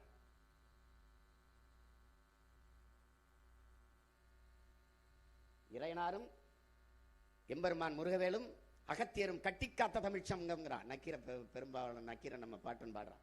அப்ப இறையனாரே தந்தது. காமம் செப்பாது கண்டது மொழியுமோ என்று கொங்குதேர் வாழ்க்கை அஞ்சிரை தும்பி என்ற செய்யுளை எழுதி கீழே இறையனார் தான் கையெழுத்து இருக்கு, படிச்சவங்களுக்கு தெரியும். இப்ப பைபிள் கிறிஸ்தவர்களுக்கானது, பகவத்கீதை இந்துக்களுக்கானது, குரான் இஸ்லாமிய பெருமக்களுக்கானது. இப்படி ஒவ்வொரு மதம் சார்ந்த புனித நூல்கள் இருக்குது. ஆனா எந்நாட்டவர்க்கும் எக்காலத்தவர்க்கும் எச்சமயத்திற்கும் ஏற்புடைய ஒரு பொதுமறை உண்டென்றால், ஒரு நீதி நூல் வேத நூல் உண்டென்றால், அது நம்முடைய நாயனார் வள்ளுவ பெருமகனார் வள்ளுவ நாயனார் தந்தருளிய திருக்குறள் தான். நம்முடைய தெய்வ திருமன் தாத்தா முத்துராமலிங்க திருச்சுறார். எல்லா சமயத்திற்கும் ஏற்புடையது. எந்த வேத நூலிலும் இல்லாதது தமிழ் இருப்பது திருக்குறளில் இல்லை என்று யாரும் சொல்ல முடியாது. அவன் பாடாத ஒன்றே கிடையாது. காதலை பாடி, காமத்தை பாடி, குடும்பத்தை பாடி, அரசை பாடி, வேளாண்மையை பாடி, எல்லாம் நாங்கெல்லாம் ஒரு கோட்பாட்டை புதிதாக வகுத்துக் கொள்ளல. அவனை வகுத்து தந்துட்டு போயிட்டான். குடிதலி கோலோச்சு மாநில மன்னன் அடிதொலி நிற்கும் உலகு முறை செய்து காப்பாற்றும் மன்னவன் மக்களுக்கு இறை என்று வைக்கப்படும். உருவசியும் ஓவாப்பிணியும் செருவகையும் சேராது இல்வது நாடு எல்லாம் பாடி தந்துட்டு போயிட்டான். மணி நீரும் மண்ணும் மலையும் அணிநிலர் காடும் உடையது அரண். அஞ்சாமை ஈகை அறிவு ஊக்கம் இன்னான்கும் எஞ்சாமை வேந்தருக்கு அழகு பகுத்து வகுத்து இதன்படி நின்று ஆட்சி செய்டான்ட்டான். கடைசி எனக்கு என்ன சொல்றான், நல்லாண்மை என்பது ஒருவருக்கு தான் பிறந்த இல்லாண்மையாக்கி கொள்ளல், வீட்டையும் நாட்டையும் நீ ஆள்ற மாதிரி பார்த்துக்கடா, அதாண்டா நல்ல ஆண்மகனுக்கு அழகுன்ட்டான். அந்த மொழி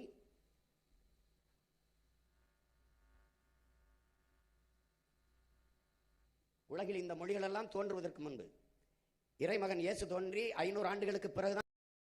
ஆனால் 5000 ஆண்டுகளுக்கு முன்னாடி என் மொழியின் மூத்த மொழி, என் மொழியின் தொன்மை இலக்கணம் இருந்து 5000 இலக்கணம். ஒரு மொழி இலக்கண இலக்கியம் காணுது என்றால் எவ்வளவு தொன்மையா இருக்குன்னு பாருங்க. தொல்காப்பியனே சொல்றான் என்பனார் புலவர் என்று 100 இடத்துக்கு மேல பாடுறான். அவனை தான் நம்ம ஆதின்னு நினைக்கிறோம். அவன் சொல்றான் எனக்கு முன்னாடி அப்படி என்று 100க்கும் மேற்பட்ட இடங்களில் குறிப்பிட்டார் என்பனார் புலவர் என்று. அப்ப அதுல இருந்து நம்ம மொழியினுடைய தொன்மத்தை நீங்க அறியலாம். இந்த தொல்காப்பியனுக்கு தமிழ் சொல்லிக் கொடுத்தவன் யாரு? இன்னைக்கு பல்கலைக்கழகங்களை நம்ம ஆய்வு செய்யறோம், திருக்குறளை படித்து இன்னைக்கு பேசுறோம். எழுசீர் விருத்தத்தில் எழுசீர்ல ஒரு சொற்பிழை பொருள் பிழை எந்த பிழையும் இல்லாம ஒருத்தன் எழுதியிருக்கான அவனுக்கு தமிழ் படிப்பிச்சவன் யாருன்னு தேடினீங்கன்னா நம்ம மொழியின் ஆழம் உங்களுக்கு தெரியும். அந்த மொழி என்பது மனிதனின் உழைப்பிலிருந்து தோன்றியதுங்கிறார் மார்க்ஸ். இப்போ ஆதியில காடுகளில் வாழ்ந்தவன் எழுப்புறான், தொலைதூரத்தில் இருக்கிறவன் அழைக்கிறதுக்கு ஐயோ அந்த ஒளிகள் தான் இன்னும் அப்படியே தமிழ்ல இருக்கிறதுனால அது ஆதி மொழி. 50,000 ஆண்டுகளுக்கு மூத்தது என் தாய்மொழி என்று நம்ம தாத்தா தேவனைய பாவான தன் ஆய்விலே நிறுவுகிறார். அதாவது நம்முடைய தாத்தா பாவலரேறு முன்னன் தோன்றிய நிலத்தில் மூத்தவர், மூத்த தமிழ்மொழி குணர்வில் மூத்தவர், தென்னன் பாண்டியன் குமரி குடிமயர், திசையெல்லாம் பரந்துலகை அளந்தவர், இன்னரும் இயலிசை நாடகமையாத்தவர், எந்திசை வாய்மையால் ஆண்டவர், இந்திய நாவலன் தேயத்து இறைமையர், என்ன வியப்படா இவர்கள் தமிழர்கள்ங்கிறார்.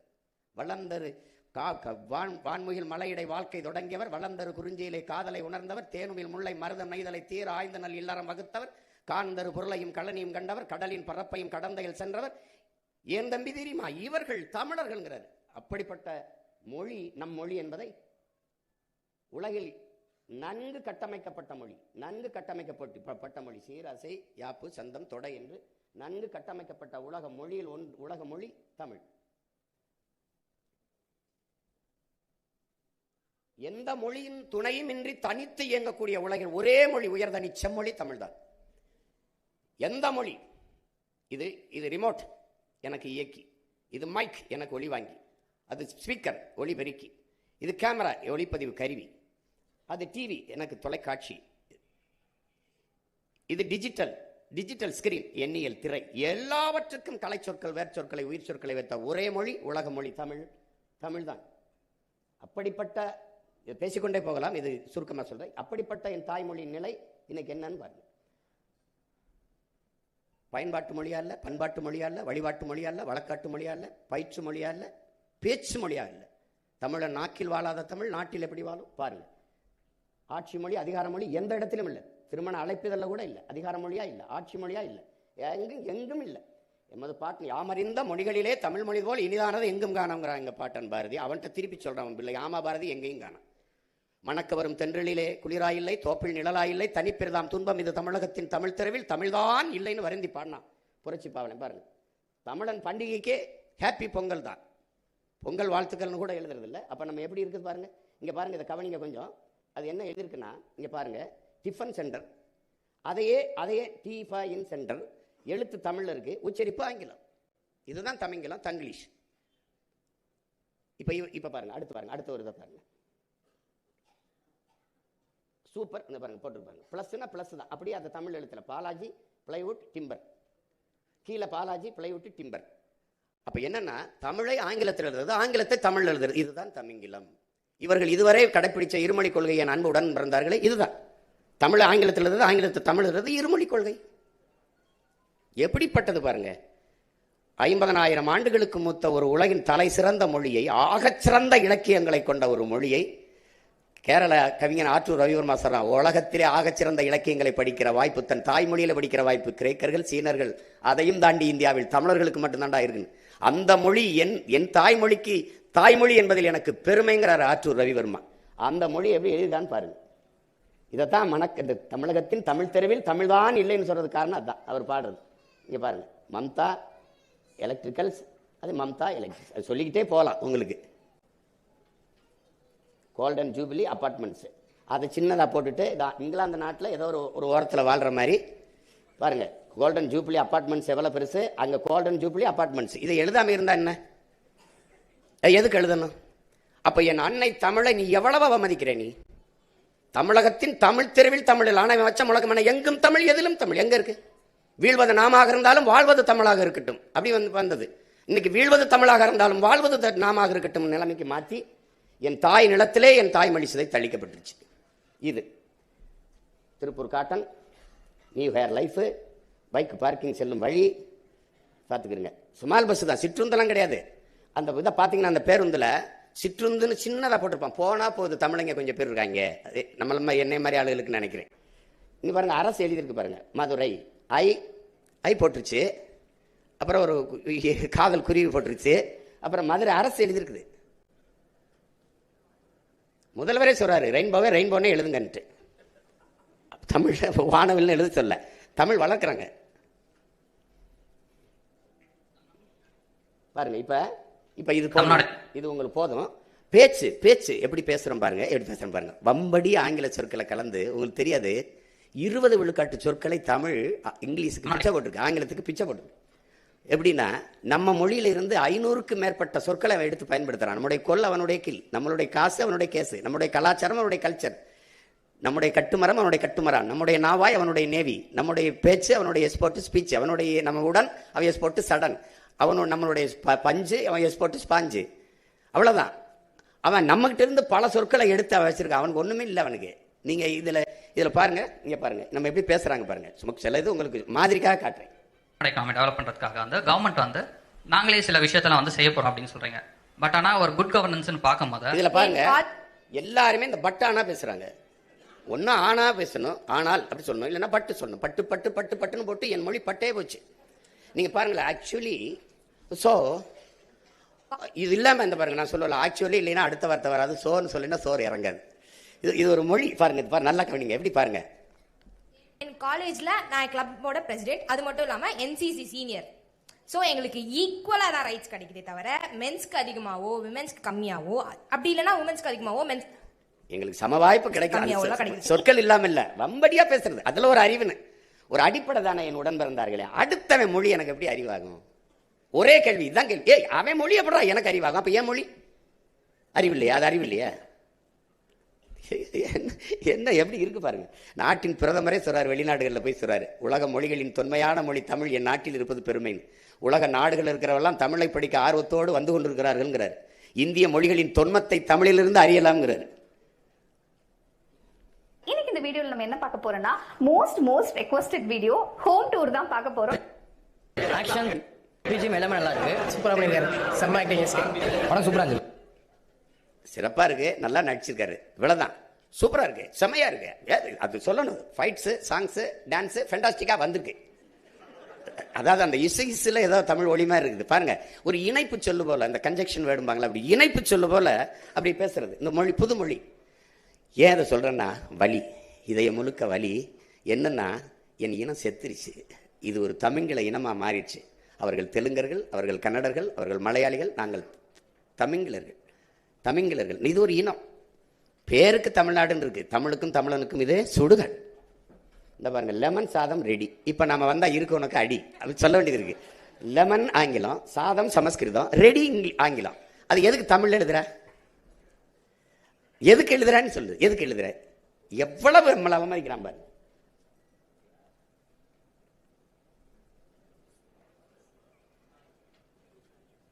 அப்ப இதுல என்ன சொல்ல வேண்டியிருக்குன்னா, தமிழ் மீட்சியே தமிழர் எழுச்சின்னு நம்முடைய தாத்தா தேவனை பாவாணர் சொல்றாரு. அப்ப தமிழ் மீட்சியுற, தமிழர் எழுச்சியுற, தமிழர் ஆட்சி வரணுங்கிறதா.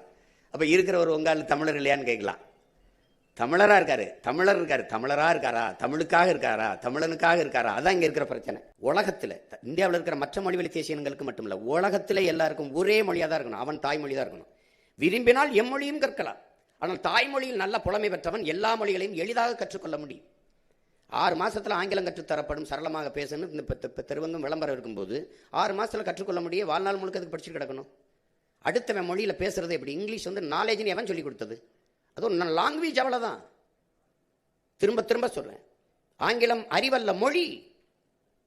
வெள்ளை வந்து அழகல்ல, ஒரு நிறம். இது ஒரு கவர்ச்சி. இது அந்த அடிப்படையை தகர்க்கணும்னு நினைக்கிறேன் உங்க பிள்ளைகள்.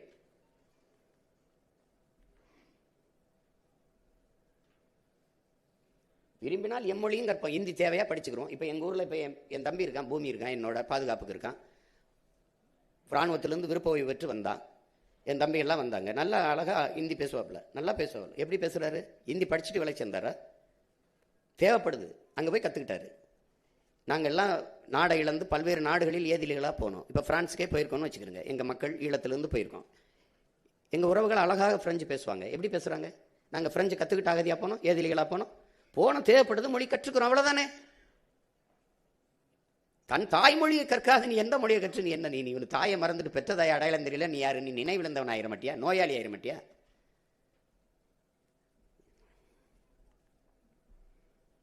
அதனால இப்போ தாய்மொழி மீட்சி உங்களுக்கு தெரியும். தமிழை வந்து இது கொஞ்சம் காட்டுறேன். இதுக்கு பின்னாடி நான் நிறைய போட்டு காட்டுவேன். என் மொழியின் தொன்மம் என்ன, இது என்ன, அது பெருமை என்ன. நான் சிதைந்து அழிய விட முடியாது. என் தாயை மரணப்படுக்கையில் விட்டுட்டு போக முடியாது. நான் மீட்டு மறு கட்டமைப்பை உருவாக்குவேன். இப்போ நம்மளுடைய ஆட்சியின் அந்த முறை உங்களுக்கு தெரியுது. அது எல்லா துறைகளையும் நம்ம செழுமைப்படுத்துகிறோம், சிறப்பான மாறுதலை கொண்டு வரோம். ஆனால் நம்ம ஆட்சி வந்து நீர், வயிறு, உயிர், அறிவு, பயன், வளர்ச்சி, இதான் அடிப்படை கட்டமைப்பு. அப்போ முதல்ல நீரை பார்ப்போம். நீரின்றி அமையாது உலகு உங்களுக்கு தெரியும். இப்போ நீர்வள பெருக்கம், அதில் முதல்ல செழுமை அடைகிறோம்.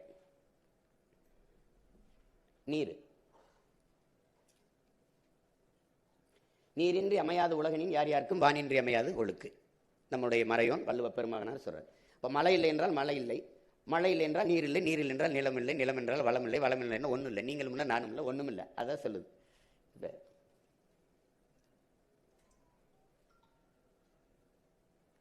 இப்போ முதல்ல நீர் வள பெருக்கம். இப்போ நீரை வந்து தண்ணீரின் தேவையில் நம்ம தண்ணீரை அடைய வேண்டியது இருக்குது. அதை நம்ம அறிவு மூதாட்டி அவ்வை வரப்புயர நீர் உயரும், நீர் உயர நெல் உயரும், நெல் உயர குடி உயரும், குடி உயர கோல் உயரும், கோல் உயர கோன் உயர்வான்ங்கிறான். அப்போ வரப்பு உயரவா இருக்கு, இங்கே நீர் உயரலை, அதான் பிரச்சனை. நெல்லும் உயிரென்றே நீரும் உயிரென்றே மன்னன் உயிர்த்தே மலர்தலை உலகம்னு மோசிக்கிறனார் பாடுறாரு. அது என்ன சொல்றாருன்னா, நெல் உயிர் தான்,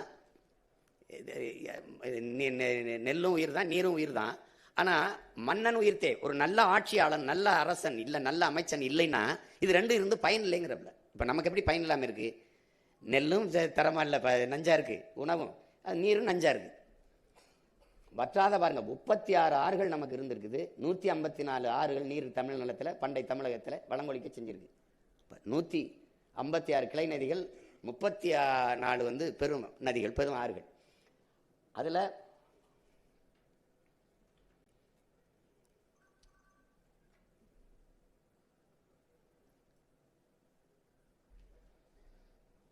இந்த பாட்டை என்ன பாடுறான்? காவிரி தென்பண்ணை பாலாறு தமிழ் கண்டதொருவை பொருணை நிதி என மேவிய பல ஆறு கூட திருமேனி செழித்த தமிழ்நாடுங்கிறான். பா இருக்குது, ஆனால் ஆறு தான் இல்லை, நீர் தான் இல்லைன்னா. வைகையும் இல்லை, காவிரியும் இல்லை, பாலாறும் இல்லை, பொருணையாக தான் அந்த தாமிரபரணியை தான் பொருணைங்கிறார். வடகிழக்கு பருவமழை, தென்மேற்கு பருவமழை, இப்படி பல பருவமழைகள் நமக்கு அமுதமாக இந்த பூமியில் பொழிந்து செழிக்க வச்சிச்சு. இன்னைக்கு பருவமழைங்கிறதே ஒன்று கிடையாது, உங்களுக்கு தெரியும். பருவமழைங்களே கிடையாது, பெருமழை அல்லது புயல் மழை இதான். ஏன்னா நம்ம காலநிலையை பருவநிலையை மாற்றிட்டதுனால.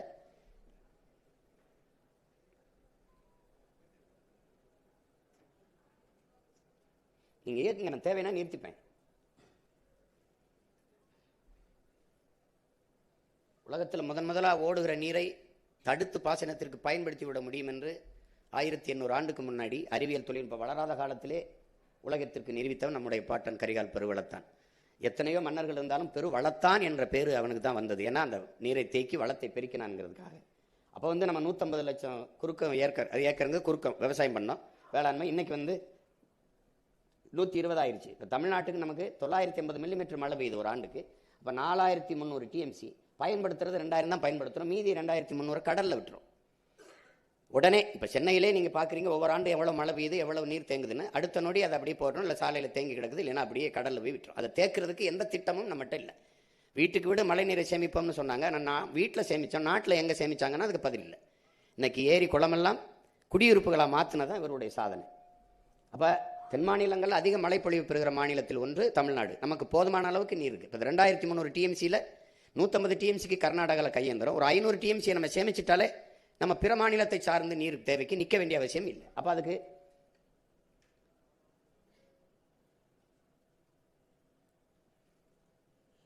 இது பாருங்க, இது வந்து நொய்யலாறு. இப்போ காவிரியிலே தண்ணி திறந்து விடும்போது நீங்கள் பார்த்தீங்கன்னா அதை நான் விடிவாக காட்டும்போது தெளிவாக விளக்கி பேசுவேன், பெருசாக காட்டுவேன். அதை இது வந்து இது நீர் தான். அது நுரை. அமைச்சர்கிட்ட கேட்டால் மக்கள் போட்டு குளித்த சோப்பு அப்படின்றாரு. இதை சாயக்கழிவு ஆலை கழிவுகள் அப்படி விடுறதுனால இந்த நீர் இதில் கலக்குது. இந்த நீர் நஞ்சு. இது நிலத்தில் படியும் போது நிலத்தடி நீரும் நஞ்சாகுது. இதை ஆடு மாடுகள் மற்ற உயிரினங்கள் குடிக்கணும், அது விஷத்தை குடிக்குது. இதை பாய்ச்சி விளைய வைக்கிற பொருள் விளை பொருளோ எல்லாம் கத்தரிக்காயோ நெல்லோ அரிசியோ பருப்போ நஞ்சாதான் விளையும். அது தனியாக பேசணும். பிறக்கிற குழந்தை ஏன் புற்றுநோயோட பிறக்குதுங்கிறது அது தனியாக பேசணும். நம்ம எப்படி இது கூவம் ஆறு இப்படி இருந்த ஆறு எப்படி ஆக்கி வச்சிருக்காங்க பாருங்க. இப்போ நாம அந்த தண்ணியை கலக்க விடலை, கூவத்துக்குள்ள கலக்க விடலை. வெளியில் இங்கிருந்து கழிவு நீர்லாம் எடுத்து குழாய் மூலமாக நான் வெளியில் எடுத்துகிட்டு போயிடுறோம். மறுபடியும் தூய நீர் ஓடுற மாதிரி வருது. அதை நல்ல நதியாகவே மாற்றிடுறோம். நம்ம அதை தெளிவாக விளக்கி பின்னாடி போட்டு காட்டுறேன். நான் அதான் நீரை தேக்கிறதுக்குன்னா ஒரு 15 கிலோமீட்டருக்கு ஒரு தடுப்பணை கட்டினா போதுங்கிறாங்க. ஆனால் சந்திரபாபு நாயுடு பாலாறில் 5 கிலோமீட்டருக்கு ஒரு தடுப்பணை கட்டிட்டார். அவருக்கு 33 கிலோமீட்டர் தான் ஓடுது, நமக்கு 133 கிலோமீட்டர் ஓடுது. ஒரு தடுப்பணையும் நம்ம கட்டலை. உங்களுக்கு புரியுதுன்னு நினைக்கிறேன். பழைய துணையை கட்டினாங்கிறங்களே வெளியே ஒரு அணையை கூட கட்டலை. இப்போ பாண்டியாறு பொன்னம்பலாங்கிறது நமக்கு ஒரு பெரிய கொடை, இயற்கையின் அரும்பெருங்கொடை. இது என்ன செய்யுது, இப்போ கேரளாவில் 6 மாவட்டத்தை செலுக்கி வைக்குது. கணக்கில்லாத வெள்ளப்பெருக்கெடுத்து ஒவ்வொரு ஆண்டும் ஓடுது. அப்போ அம்மையார் இந்திரா காந்தி இதில் அடிக்கல் நட்டி ஒரு அணையை கட்டுறதுக்கு முயற்சிச்சாங்க. அப்போ கேரளாவில் அவங்க ஆளுகிற உயரத்தில் இருந்ததுனால அந்த மக்கள் எதிர்ப்பு தெரிவிச்சோன்னா அதை கைவிட்டுட்டாங்க. அப்போ நாம் எவரை எதிர்ப்பு தெரிவித்தாலும் கவலைப்படல, அங்கே அணையை கட்டி திருப்புறோம். இங்கே போதுமான அளவுக்கு தண்ணி இருக்குது. பெரும் குழாய்கள் மூலமாக எடுத்துக்கொண்டு போய் மேட்டூரில் நம்ம காவிரி படுகையில் எங்கெங்கே தண்ணி தேவைப்படுதோ அங்கே போய் நான் எடுத்துகிட்டு போயிடுவேன். இப்போ உங்களுக்கு காட்சியாக காட்டுறேன். நான் இது உண்மையிலே பாண்டியாரில் ஓடுறது தான் நம்ம காட்டுறது, கற்பனை ஒன்றும் இல்லை. நீங்கள் ஏஐ நினச்சிட போகிறீங்க. உண்மையிலே பாண்டியார் பொன்னம்பலம். அப்போ அங்கே ஒரு அணையை கட்டி தேவையான அளவுக்கு நான் தண்ணியை, அப்போ ராசி மணல்ங்கிற ஒரு இடத்துல அணை, எங்கெங்கெல்லாம் நீர் தேக்க இருக்கும் கணக்கில்லாத நம்மளோட கோட்பாடு இருக்கிற நீர்நிலைகளை தூர்வாரி பராமரிப்பது, புதிய நீர்த்தேக்கங்களை உருவாக்குவது. இப்போ நீங்கள் விண்வெளியில் பறந்து போனீங்கன்னா தேகத்தில் தேமை விழுந்த மாதிரி என் தேசத்தில் வெறும் தேமலாக இருக்கும். நீர் தேமல் எங்கே பார்த்தாலும் குளம் குட்டை ஏரி கண்மாய் தாங்கல்னு வெட்டி வெட்டி நிறைச்சிருவேன். ஒரு சொட்டு தண்ணீரை உள்ள விட மாட்டேன். அப்படி தண்ணீரின் தேவையில் நானே தண்ணீரை விடுவேன். நானே சொல்லிடுவேன் எனக்கு தண்ணி தராதேன்னுருவேன். கர்நாடகாவில் நானே தராத அப்படின்னு, நீ வச்சுக்க அப்படின்னு. ஆனால் ரொம்ப வெள்ளம் வந்துருச்சுன்னு திறந்து விட்டான்னு வச்சுக்க, தொலைச்சி போடுவேன், நீயே வச்சுக்கப்பா அப்படின்ற. ஏன்னா அவன் கேட்டாலும் தரப்போறதில்ல, பிறகு கேட்கணும் நம்ம. இப்போ நமக்கு என்ன இதில் கவனிக்கணும்னா, அறிவை வளர்க்கும் கல்வி, உயிரை காக்கும் மருத்துவம், உலக உயிர்களின் உயிர் தேவையாக இருக்கிற நீர், இது மூன்றும் விற்பனைக்கு வந்து விட்ட நாடு அல்லது சுடுகாடு. அறிவை வளர்க்கும் கல்வி ஒரு மிகப்பெரிய வியாபார பண்டமாயிருச்சு. உயிரை காக்கும் மருத்துவம் பெரிய வியாபார பண்டமாயிருச்சு. அப்புறம் உலக உயிர்களின் உயிர் தேவை. தண்ணீர் மனித தேவை மட்டுமல்ல, உலக உயிர்களின் உயிர் தேவை. இப்போ உங்களுக்கு போத்தல்ல வந்துடுது, நீங்கள் குடிக்கிறீங்க. அப்போ காக்கை, குருவி, மான், மைனா, கொக்கு, சிறி, யானை, புலி, சிங்கங்கரடி, பட்டுப்பூச்சி, தேனீக்கள் இதெல்லாம் என்ன செய்யணும்னு ஒரு தடவை யோசிக்கணும். இது மாதிரி ஒரு மனித பதர்கள் கொண்ட சமூகம். அதெல்லாம் செத்தா எனக்கு என்னன்னா, அதெல்லாம் நீங்கள் இல்லாமல் அது வாழும், அதெல்லாம் இல்லாமல் நம்ம வாழ முடியாதுங்கிற அடிப்படையை, அந்த அறிவியல் உயிரியல் உண்மையை என் அன்பு சொந்தங்கள் புரிஞ்சுக்கணும். இப்போ என் அப்பா என்ன சொல்கிறாங்க, நீ தண்ணீரை பூமிக்கு ஆழ்குழாயை நிறுத்தணுங்கிறாங்க. இப்போ 400 அடி 500 அடிக்கு நீங்கள் பூமிக்கு கீழே போய் நம்ம தண்ணீர் எடுத்துக்கிறோம். அப்போ மற்ற மரங்கள் செடி கொடிகள் அந்த 400 அடி 500 அடிக்கு வேற உள்ள இறக்கி தண்ணீர் எடுக்க முடியுமான்னு பார்க்கணும். அப்போ உனக்கு தண்ணீர் வானத்தில் தேடு, மேகத்தில் தேடு. அப்போ மேலே இருக்கிற தண்ணீரை கீழே அறுவடை செஞ்சு கொண்டு வா. அதுக்கு ஒரே வழிதான் இருக்குது, மரம் தான் மேகத்தை அறுவடை செய்து பூமிக்கு மழையாக கொண்டு வரும். அதான் மரம், மண்ணின் வளம், வரப்பதே மனிதாரம்ங்கிறோம். இது மரத்துக்கு மாநாடு வர்றான், மரத்தோட பேசிட்டுக்கான்னு சிரிக்கிறீங்க. நான் என்ன செய்யறது உங்களை போய்? மரத்துக்கு ஓட்டா இருக்கேங்க, மரத்துக்கு ஓட்டு இல்லை, என் உயிர் அதுக்கிட்ட இருக்குது, அதனால நான் பேசுகிறேன். உலகத்தில் எல்லா உயிரினமும் நற்காற்றை சுவாசிட்டு நச்சுக்காற்றை வெளியிடும். மரம் செடி கொடிகளை தான் நச்சுக்காற்றை சுவாசிட்டு நற்காற்றை வெளியிடும். இந்த இயற்கையின் முறையில் நம்ம யாரும் உயிரோடு இருக்க முடியாது. இதையெல்லாம் படிப்பிக்காத ஒரு கல்வின்னு வச்சு காசு கொடுத்து வாங்கிட்டு இருக்கோம். இப்போ எங்களுடைய அதை தான் சொல்கிறார் நம்ம அப்பா நம்மால் வரவங்க சொல்கிறாங்க. இங்கே என்ன பார்த்தீங்கன்னா, இந்த குடிநீரை பாருங்கள், அரசு மடிக்கணினி கொடுக்குது, மிதிவண்டி கொடுக்குது, மாவு அரைக்கிற எந்திரம் கொடுக்குது, மசாலா அரைக்கிறது கொடுக்குது, எல்லாம் கொடுக்குது. இதெல்லாம் இலவசம். நான் ரொம்ப நாள் விமர்சிச்சுட்டேன், இலவசங்கிற சொல்ல எடுத்துட்டாங்க. விலையில்லா. எனக்கு திருட்டுன்னு சொல்லிட்டுனா அப்படி சொல்லக்கூடாது, முறைகேடு அப்படி சொல்கிறோம்ல, அது மாற்று பேர் இல்லை தமிழில். அதனால அது விலையில்லா மடிக்கணினி. நான் கேட்டேன், இப்போ விலை இல்லாமல் எங்களுக்கு கொடுக்குறீங்க, நீங்கள் வாங்கின இடத்துல விலை இல்லையான்னு கேட்டேன். இது ஒரு திட்டம் பாருங்க. அரசு காசுல தன் கட்சிக்கு தன்னுடைய முத்திரை, தன்னுடைய சின்னத்தை போட்டு 5000 கொடுக்குறேன், 2000 கொடுக்குறேன், அரிசி கொடுக்குறேன், வேட்டி செலவு கொடுக்குறேன்னு அதில் அரசு காசுல தன் கட்சிக்கு வாக்கு சேகரித்துக்கிறது மாதிரி ஒரு நிர்வாக சீர்கேடு, ஒரு கொடுமை எங்கேயாவது இருக்கா பாரு. ஏன் உங்கள்கிட்ட சொல்ற, நீங்க தான் கேட்க வேண்டிய ஆளுங்க, நீங்க தான் கேட்கணும். பாருங்க, தண்ணீர் மிக உயர்ந்த சந்தை பொருளாக மாத்திடுச்சு. இதுல என்னன்னா, நம்ம ஐயா அப்துல் கலாம் அவர் சொல்றாங்க, 800 கோடி மக்கள் உலகில் 100 கோடி மக்களுக்கு தான் குடிநீர் இருக்குங்கிறாங்க. 2 விழுக்காடு தான் இருக்கு. இப்போ 2 விழுக்காடு இருக்குன்னு தெரிஞ்ச பிறகு இதை 20 விழுக்காடா உயர்த்துறது எப்படின்னு சிந்திக்காம 2 விழுக்காடு தான் இருக்கா. அப்போ விற்றா நல்லா சம்பாதிக்கலாம்னு நினச்சான் பாருங்க. அவன் தான் உலகத்தில் கொடுமை. ஹிட்லரையும் விட கொடியவன் அவன் தான். இந்த மூளை தான் ஆபத்தான மூளை பாருங்க. எல்லாம் வித்துட்டு இப்போ சொல்கிறான், நீ வந்து இந்த பூமி நீரற்ற நிலமாக மாறிடுச்சுன்னு அறிக்கை விடுறான். அவ்வளோதான் அவனுடைய பொறுப்பு, அவ்வளோதான் பொறுப்பு. இப்போ தமிழ்நாடு அறிவிக்கையில் 10 மாவட்டத்தில் நிலத்துக்கு கீழே நீர் இல்லைன்ட்டு, அவ்வளோதான் அரசனுடைய பொறுப்பு முடிஞ்சிருச்சு.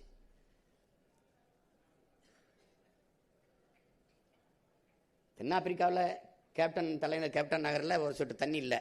அது தென்னாப்பிரிக்காவில் கேப்டன் நகருக்கு வந்தது நமக்கு வராதுன்னு நம்ம சொல்ல முடியாது. இப்போ பாருங்கள், மனிதர்கள் நம்ம போத்தலில் குடிக்கிறோம். இந்த மற்ற உயிரினங்கள் படுகிற பாட பாருங்கள். அந்த பாவம் நம்மளை சும்மா விடுமான்னு பாருங்க. இங்கே பாருங்கள், இந்த அணிலாம் கையெடுத்து கும்பிட்டு தண்ணி கேட்குது பாருங்க. என்ன கொடுமை பாரு. அணிலுக்கும் தண்ணிக்கு நான் தான் போராட வேண்டியது. இது ஒரு சும்மா ஒரு மாதிரி காட்டியிருக்கேன். இது நீண்ட நேரம் ஓடும். நான் அங்கே திரையிட்டு காட்டும்போது வாக்கு சேரிக்கிற இடத்துல நீண்ட நேரம் ஓடும். ஒவ்வொன்றையும் நான் காட்டுவேன், எப்படியெல்லாம் இந்த இது பண்ணுறது, இது எப்படி ஏற்புடையதான்னு கேட்பேன். இது கேட்பேன். இது இப்போ அடுத்து, இப்போ நீரில் நம்ம தண்ணீரை அடைஞ்சிடறேன். அது நான் அடைஞ்சிடறேன். நான் இன்னும் தெளிவாக விலைக்கு பேசுகிறேன். அதில் வரைவிலையும் கொடுத்துருப்பேன். இப்போ வயிறுக்கு வரேன். வயிறு, இப்போ வயிறுனா உங்களுக்கு தெரியும், பசிங்கிற சொல்லு இல்லாமல் ஒழிக்கணுங்கிறது என்னுடைய இது. அதனால் என்ன சொல்கிறேன், வேலை இல்லை என்ற சொல்லுக்கு இனி வேலை இல்லை, வறுமைக்கும் வறுமை வரும், பசிக்கும் பசி வரும், பைந்தமிழர் ஆட்சியிலேன்னு சொல்கிறது காரணம் தான். பசிங்கிற சொல்ல இல்லாமல் ஒழிச்சிருவேன். அது நீங்கள் சும்மா விளையாட்டு சொல்ல, உண்மையிலே ஒழிப்பேன். நீங்கள் சும்மா ஒப்புக்கு. ஏன்னா நான் இலவசம் தர்றேன்னு சொல்லலையே. அதுதான் சொல்றாரு. நீங்கள் வந்து இப்படி வந்து வெற்று வாக்குறுதிகளை கொடுக்குறவன், அடிக்கடி வாக்குறுதி கொடுக்குறவன் நிறைவேற்ற மாட்டான், சும்மா சொல்லி விடுறது. இங்கே பாருங்க, சுழன்றும் ஏற்பின்னது உலகம், அதனால் உழந்தும் உழவே தலைன்ட்டார். உழவு தாண்டா, அதுக்கு பின்னாடி தாண்டா எல்லாம்ட்டார். இதில் என்னென்ன, அந்த வேளாண்மையை இவங்க வந்து நம்ம மக்களுக்கு எல்லாருக்கும் ஒரு இது இருக்குது, படிக்காதவன் செய்கிற தொழில். எனக்கு வேளாண்மை தொழில் இல்லை, நம் வாழ்க்கை முறை, நம்முடைய பண்பாடு, கலாச்சாரம் என்பதை என் அன்பு சொந்தங்கள் புரிஞ்சுக்கணும். ஆதியில் நாம் செஞ்சது அதுதான். வேளாண்மை என்பது தொழில் அல்ல. அது திரும்ப சொல்கிறது, படிக்காதவன் செய்கிறது. படிக்காதவனுக்கு தான் பசிக்கும், படித்தவனுக்கு பசிக்காதான்னு கேட்டால் அவங்கள்ட்ட பதில் இல்லை. என் அன்பு உடன் பிறந்தார்களே, நீங்கள் சாஃப்ட்வேரில் வேலை செஞ்சாலும் சாப்பிட்டு போய் தான் வேலை செய்யணும். நீங்கள் விண்கலத்தை வந்து விண்வெளிக்கு அனுப்பலாம், அந்த விஞ்ஞானிக்கு சோறு விவசாயி தான் அனுப்பணும். சந்திர மண்டலத்துக்கு அனுப்பலாம், சயின்டிஸ்ட் சந்திராயனை, அந்த சயின்டிஸ்டுக்கு சாப்பாடு நம்ம சம்சாரி தான் அனுப்பணும். இதை கவனத்தில் வச்சுக்கிட்டு கவனிச்சிங்கன்னா அது புரியும். அப்போ வேளாண்மை என்பது ஒரு தொழில் அல்ல, அது நம் வாழ்வியல், நம் பண்பாடு, நம் தொன்று தொட்ட மரபு. அப்போ குழந்தைக்கு ஒரு தாய் பால் ஊட்டுவது எப்படி தொழில் இல்லையோ, அப்படி பூமி தாய் தன் பிள்ளைகளுக்கு சோறு ஊட்டுவதும் தொழில் அல்லங்கிறார் நம்முடைய அப்பா நம்மால் வரவர்கள். அப்போ ஒரு வாழ்க்கை முறை, நமது தொன்று தொட்ட பண்பாடு. அடிப்படை உயிர் தேவையில் ஒன்று உணவு தேவையாக தான் இருக்குது. அந்த உணவு தேவையிலேயே நீ தற்சார்பு அடையல, தன்னிறைவு அடையலைன்னா பஞ்ச நாடா போய் பிறர் இடத்துல உணவுக்கு கையேந்துறதான் பிச்சை. ஒரு நாடு வெங்காயம் பருப்புக்கு வெளிநாட்டில் கையேந்தது, வெங்காயத்தை இறக்குமதி செய்து பாலைவன நாட்டில், எகிப்தில், ஈஜிப்தில் இறக்குமதி செய்து, இவ்வளவு வளத்தை வச்சு ஒரு பாலைவன நாட்டில் பருப்பை விளை வைக்க முடியல. ஆனால் காரை ஏற்றுமதி செய்து, சோறை இறக்குமதி செய்து, எப்படி பாருங்க. அப்போ உணவு தேவைக்கு இருக்கிற ஒரே இது, அதை நிறைவு செய்யறதுக்கு இருக்கிற ஒன்று வேளாண்மை தான். அப்போ வேளாண்மை கைவிட்ட எல்லா நாடும் உலகத்தில் பிச்சடிக்கும். உங்களுக்கு தெரியும், சோமாலியா, நைஜீரியா, இன்னைக்கு வெனிசுலா, ரஷ்யாவே உடஞ்சது காரணம் தொழில் வளர்ச்சின்னு போயிட்டு உணவுக்கு ரொட்டி துண்டுக்காக பகிர்வு கடையில் நின்னதுனால தான் பிரிஞ்சு போயிட்டேன். இப்போ எங்களுடைய நாட்டுக்கு அந்த நிலைமை வரக்கூடாதுன்னு நினைக்கிறேன், பிச்சை எடுக்கிற நிலைமை வைக்கக்கூடாதுன்னு நினைக்கிறேன். அப்போ நீ என்ன செய்வாய்ச்சுமா, வேளாண்மை நானே, நீ என்ன உனக்கு அரை காசுனாலும் அரசாங்க காசாக இருக்கணும், காசுனாலும் கவர்மெண்ட் காசாக இருக்கணும், இது ஒரு நோய். நானே அரசு பணியாற்றுறேன் வாடா அப்படின்னா இது சிரிக்கிறது. சாராயம் விற்கிறவன் கவர்மெண்ட் வேலையாக இருக்கலாம், அரசு வேலையாக இருக்கலாம். உலகத்துக்கு சாப்பாடு போடுற விவசாயி அரசு வேலை பார்க்கக்கூடாதா? அது அரசு வேலையாக்கக்கூடாதா? எங்கள் தாத்தா மாதாவரத்தில் ஒரு பால் பண்ண வச்சுருந்தார்ல காமராஜ், அதில் எல்லாருமே வேலை செஞ்சது அரசு வேலை தானே. என்ன உனக்கு பிரச்சனை? குப்பை அல்றவன் அரசாங்க பணியாக இருக்கலாம், இவன் அரசாங்க பணியாக இருக்கலாம், சாராயம் ஊற்றி கொடுக்கணும் அரசாங்க பண்ணலாம், ஆடு மாட்டுக்கு ஊசி போடுற டாக்டர், வெட்டினியர் டாக்டர், கவர்மெண்ட் டாக்டர், ஆனால் ஆடு மாடு வளர்க்குறவன் அரசு பணியாக இருக்கக்கூடாது. இது ஒரு நோய், ஒரு நோய் இது. ஒரு நாட்டில் ஒரு வேளாண்குடி மகன் வளர்கிறான் என்றால் அந்த நாடு வாழுது, வளருது. ஒரு நாட்டில் ஒரு வேளாண்குடி மகன் வாழ முடியாது, தற்கொலை செய்து கொண்டு சாகிறான் என்றால் அந்த நாடு இல்லை, சுடுகாடு. இன்னைக்கு அவன் சாகிறது உங்களுக்கு தொலைக்காட்சியில் தாள்களில் செய்தி, நாளைக்கு நீங்கள் சோறு இல்லாமல் சாக போகிறதுக்கு எச்சரிக்கை, முன்னறிவிப்பு என்பதை அறிவிச்ச முகம் அறியணும். அது சொல்ல, கடைசி மீனும் பிடிபட்ட பிறகு, கடைசி மரமும் வெட்டப்பட்ட பிறகு, கடைசி நதியும் நஞ்சான பிறகுதான் தெரியும் இவர்களுக்கு பணத்தை சாப்பிட முடியாது என்று ஒரு கவிஞன் எழுதுனது. அவன் வழியில் எழுதி வச்சிருக்கான், உணர்ந்து எழுதுறான். எங்கள் பாட்டி சொல்ற அறிவு மூதாட்டி அவ, பசி வந்தால் 10 பறந்து போயிடும்டா, மானம், குடிப்பிறப்பு, தானம், தவம், இந்த பாருங்க முயற்சி, தொழில் முயற்சி, காமம் எல்லாம் பறந்து போயிடும்டா. அப்போ அடிப்படையில் நீ மனிதனாகவே இருக்க மாட்டேங்கிறாங்க. அதனால அந்த பசியை ஒழிக்கணும். பசிய ஒளி, பசிங்கிற சொல்லு இல்லாம உங்களுக்கு தெரியாது. 28 விழுக்காடு இரவு உணவு இல்லாமல் இந்த நாட்டில் தூங்க போறாங்க. பல கோடிக்கணக்கான பச்சிளம் குழந்தைகள் பசியோடு படுக்க போறாங்க. ஆனா நீங்க எழுதி வச்சுக்கிறீங்க, என் நாட்டில் எங்கள்கிட்ட அதிகாரம் வரும்போது பசிங்கிற சொல் இல்லாம நான் ஒழிக்கல, நான் பிரபாகரன் இல்ல. பாருங்க, அப்புறம் இங்க இதுல என்ன இருக்குன்னா, ரசாயன உரம் கீழே இங்க வருங்க, ரசாயன உரம் மேல பூச்சிக்கொல்லி, அப்போ கீழையும் நஞ்சு மேலையும் நஞ்சு, விளையிறது நஞ்சா விளையுது. அதனாலதான் எங்க அப்பா என்ன சொல்றாங்க, நஞ்சில்லா உணவு அதுவே நம் கனவு. நீ நம்ம இயற்கை வேளாண்மை, இயற்கை வேளாண்மைன்னு சொல்றோம். வேளாண்மை இயற்கை தான். அப்ப இயற்கை ஏன் சேர்க்க வேண்டியிருக்கு? செயற்கையா ஒரு ரசாயன வேளாண்மை வந்துருச்சு. அப்ப அதை தூக்கிடுறோம். தூக்கிட்டு அது உரத்துக்கு என்ன பண்ணுவது, அது ஆடு மாடு வளர்க்குறேனே, அந்த ஆடு மாட்டு கழிவுல இருந்து இயற்கை வேளாண்மை செய்வேன். ஒரு நஞ்சு இருக்காது. என் பிள்ளைகளுக்கு நஞ்சுன்னு ஒண்ணு சொல்ல முடியாது.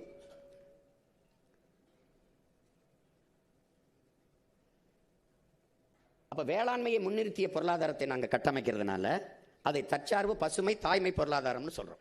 இப்ப நான் இப்ப பில்கேட்ஸ் உங்களுக்கு தெரியும், உங்களுக்கு கணிப்பொறி துறையில் அவர் சாப்ட்வேர் இண்டஸ்ட்ரியில் அவர் தான் பிதாமகன். அவர் 2,70,000 ஏக்கர்ல அமெரிக்காவில் வேளாண்மை செய்கிறார். அவர்கிட்ட கேட்குறாங்க, ஏன் பில்கேட்ஸ் இங்கே வேளாண்மை செய்கிறான்னு. அவருக்கு தெரிஞ்சிருக்கு, நான் சொல்ற மாதிரி சாப்ட்வேரில் வேலை செஞ்சாலும் சாஃப்ட்வேர் தான் வேலை செய்யணும்னு. அவர் என்ன சொல்றாரு, அங்கே தான் நிலையான பொருளாதாரம் இருக்கு, அங்கே தான் எல்லாருக்கும் வேலை வாய்ப்பை கொடுக்க முடியுங்கிறது. எல்லாருக்கும் வேலை வாய்ப்பை நான் எப்படி கொடுக்குறேன்னு பாருங்க, கொஞ்சம் காட்டுறேன் பின்னாடி. அப்போ அரசே வேளாண்மை செய்யுது, நானே வேளாண்மை செஞ்சிடறேன். எங்கு பார்த்தாலும் பண்ணை நிலங்கள், கூட்டு பண்ணை வேளாண் நிலங்கள், 1000 ஏக்கர் 100 ஏக்கர் 200 ஏக்கர் 300 ஏக்கர்னு நான் எடுத்துறேன். நிலம் இல்லைன்னா என் மக்கள்கிட்ட குத்தகைக்கு எடுத்துக்கிறேன், ஒத்திக்கு எடுத்துக்கிறேன். 25 ஆண்டுக்கு அங்கே லீஸுங்கிறோம்ல, அப்படி எடுத்துக்கிறேன். இப்போ இது என்னன்னா ஒரு மாட்டு பண்ணை. இப்போ மாடுனா மாடு அல்ல, அது செல்வம். ஆடுனா ஆடு அல்ல, அது நடமாடும் வைப்பகம், வங்கி, மொபைல் பேங்க்குங்கிறான். ஒரு ஆடு 50,000 60,000 70,000 வரைக்கும் போகுது. அப்போ 70,000 நான் வங்கியில் போட்டு வச்சிருக்கேன்னு பொருள். நான் சொல்லல, அறிஞர்தான் சொல்றேன். ஆடு மாடுங்கிறது நடமாடும் வங்கிங்கிறான், மொபைல் பேங்க்குங்கிறான். அப்ப நம்ம என்ன செய்யறோம், இப்ப மாடு வளர்க்குறோம் அப்படின்னா, இப்ப இது கரும்புன்னு வச்சுக்கோங்க. கரும்புல இருந்து பாருங்க, பிரேசில் என்ன செய்யுது, எத்தனை நாள் பெட்ரோல் தயாரிக்குது, வெல்லம் தயாரிக்குது. இப்ப ஆடு மாடு எல்லாமே நம்ம வளர்க்குறோம், இது எல்லாமே வளர்க்குறோம். இதன் மூலம் நிலமும் வளமும் சார்ந்த தொழிற்சாலைகளை நான் கொண்டு போயிடுறேன். இப்ப மாடுனா மாட்டுல இருந்து என்ன செய்து, வெறும் மாடுன்னு நினைக்கிறீங்க. இந்தியா அதிகமா ஏற்றுமதி செய்த அந்நிய செலவணி ஈட்டுவது மாட்டுக்கறி ஏற்றுமதி தான். உங்களுக்கு தெரியும், beef export Hindustan is number 1 பிரதமர் சொன்னதே உங்களுக்கு தெரியும். மாட்டுக்கறி ஏற்றுமதியில் பால்ல நமக்கும் பிரேசிலுக்கும் சண்டை நடக்குது. அவன் ஒரு இடத்துல முதல்ல இருப்பான், நம்ம ஒரு இடத்துல முதல்ல இருப்போம். இது ரெண்டுல தான் பெரிய பொருளாதாரம் நம்ம ஈட்டுறோம். இப்ப பால்ல மிகப்பெரிய சந்தை இருக்கு, அதை நீங்க விளங்கணும். இப்ப சாராய பொருளாதாரத்தில் இருக்கு நம்ம அரசு, அது 50,000 கோடி. பால் 3 லட்சம் கோடி. நம்ம நிதிநிலையே 3 லட்சம் கோடி தான் பட்ஜெட்டே. அப்ப 3 லட்சம் கோடி நமக்கு பால் பொருளாதாரம் இருக்கு. அதை விட்டுட்டு நமக்கு பால் எங்க இருந்து வருதுன்னா ஆந்திராவில இருந்து வருது. ஏன் நம்ம ஆடு மாடு அவமானம். பால் குடிக்கிறது நல்லா இருக்கு, தயிர் சாப்பிட நல்லா இருக்கு, நெய் சாப்பிட நல்லா இருக்கு, வெண்ணெய் சாப்பிட நல்லா இருக்கு, எல்லாம் நல்லா இருக்கு. ஆனா மாடு வளர்க்கறது அவமானமா இருக்குது. உங்களுக்கு புரியுது நினைக்கிறேன். ஆந்திராவில இருந்து ஏன் நீ ஆடு வளர்க்கல, அது அசிங்கம். ஆந்திரா முதலாளி உங்களுக்கு அப்படியே பாலை கறந்து அப்படியே கொடுத்துருவாரு. உங்களுக்கு அவர் என்னென்ன கலக்கிறாருன்னு தெரியாது, இவன் என்னென்ன கலக்கிறாருன்னு தெரியாது. ஆவின் பால் விற்கிது அரசு, எங்கன்னு யாராவது கேட்டியல? பால் வளத்துறை அமைச்சர் இருக்காரு, பால் இருக்கு, வளம் எங்க இருக்குன்னு கேட்டியல? கால்நடைத்துறைக்கு அமைச்சர் இருக்காரு, கால்நடை எங்க இருக்குன்னு கேட்டியல? பாருங்க, இது எப்படி செய்யறோம்னா, நம்ம ஒரு பண்ணை ஒரு 2000-3000 ஏக்கரில் நம்ம போடுற மாடு பண்ணைன்னா, அந்த பண்ணையில் காற்றாலை வச்சுக்கிறோம்.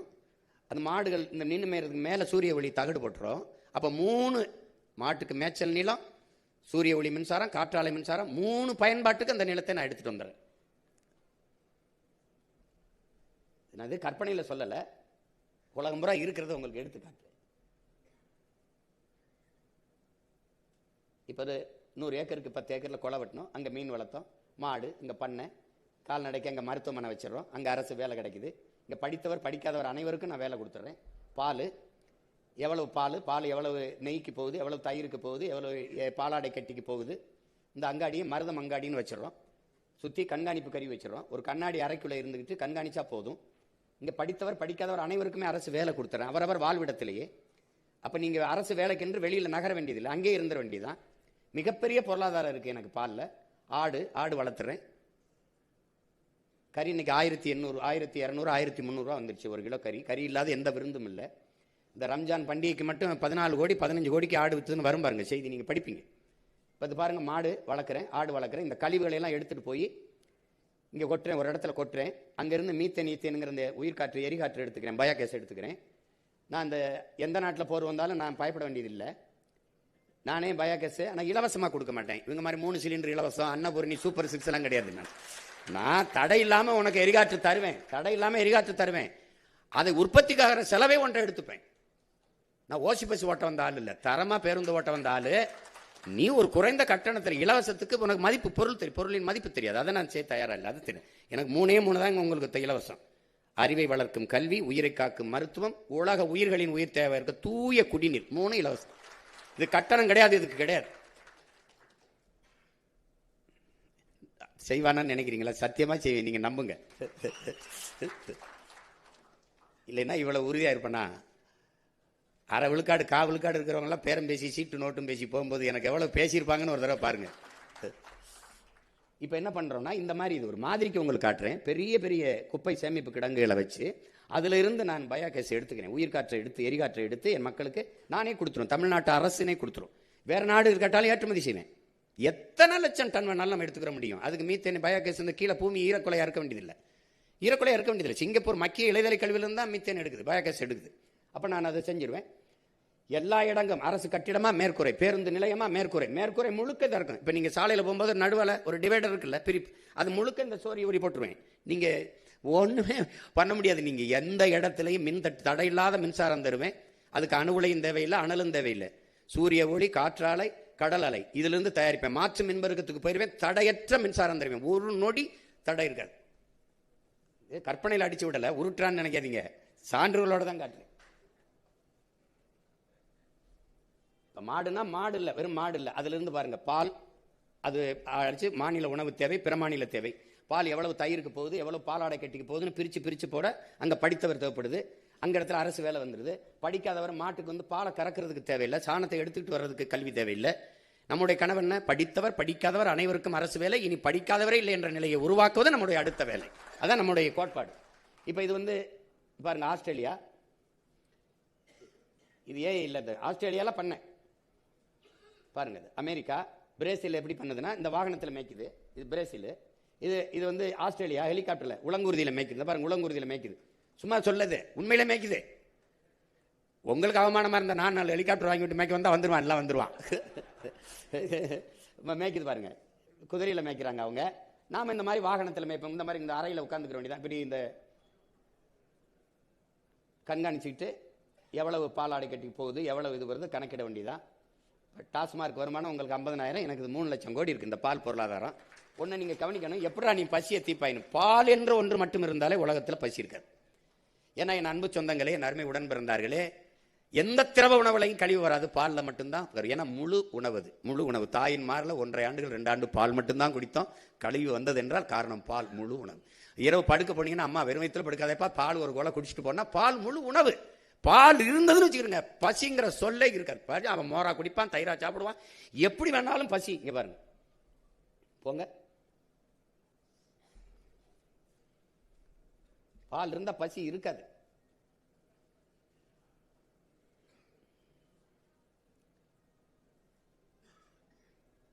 இப்ப எனக்கு என்ன இருக்கு பாருங்க, கணக்கு இல்லாத நாட்டுக்கோழி பண்ணை இருக்கு. அப்ப முட்டை என் கையில் இருக்கு. கணக்கு இல்லாத ஆடு இருக்கு, ஆட்டு பால் இருக்கு, கறி என்கிட்ட இருக்கு. கணக்கில்லாத மாட்டு பண்ணைகள் இருக்கு. என் வளம் அது, என் வளம்.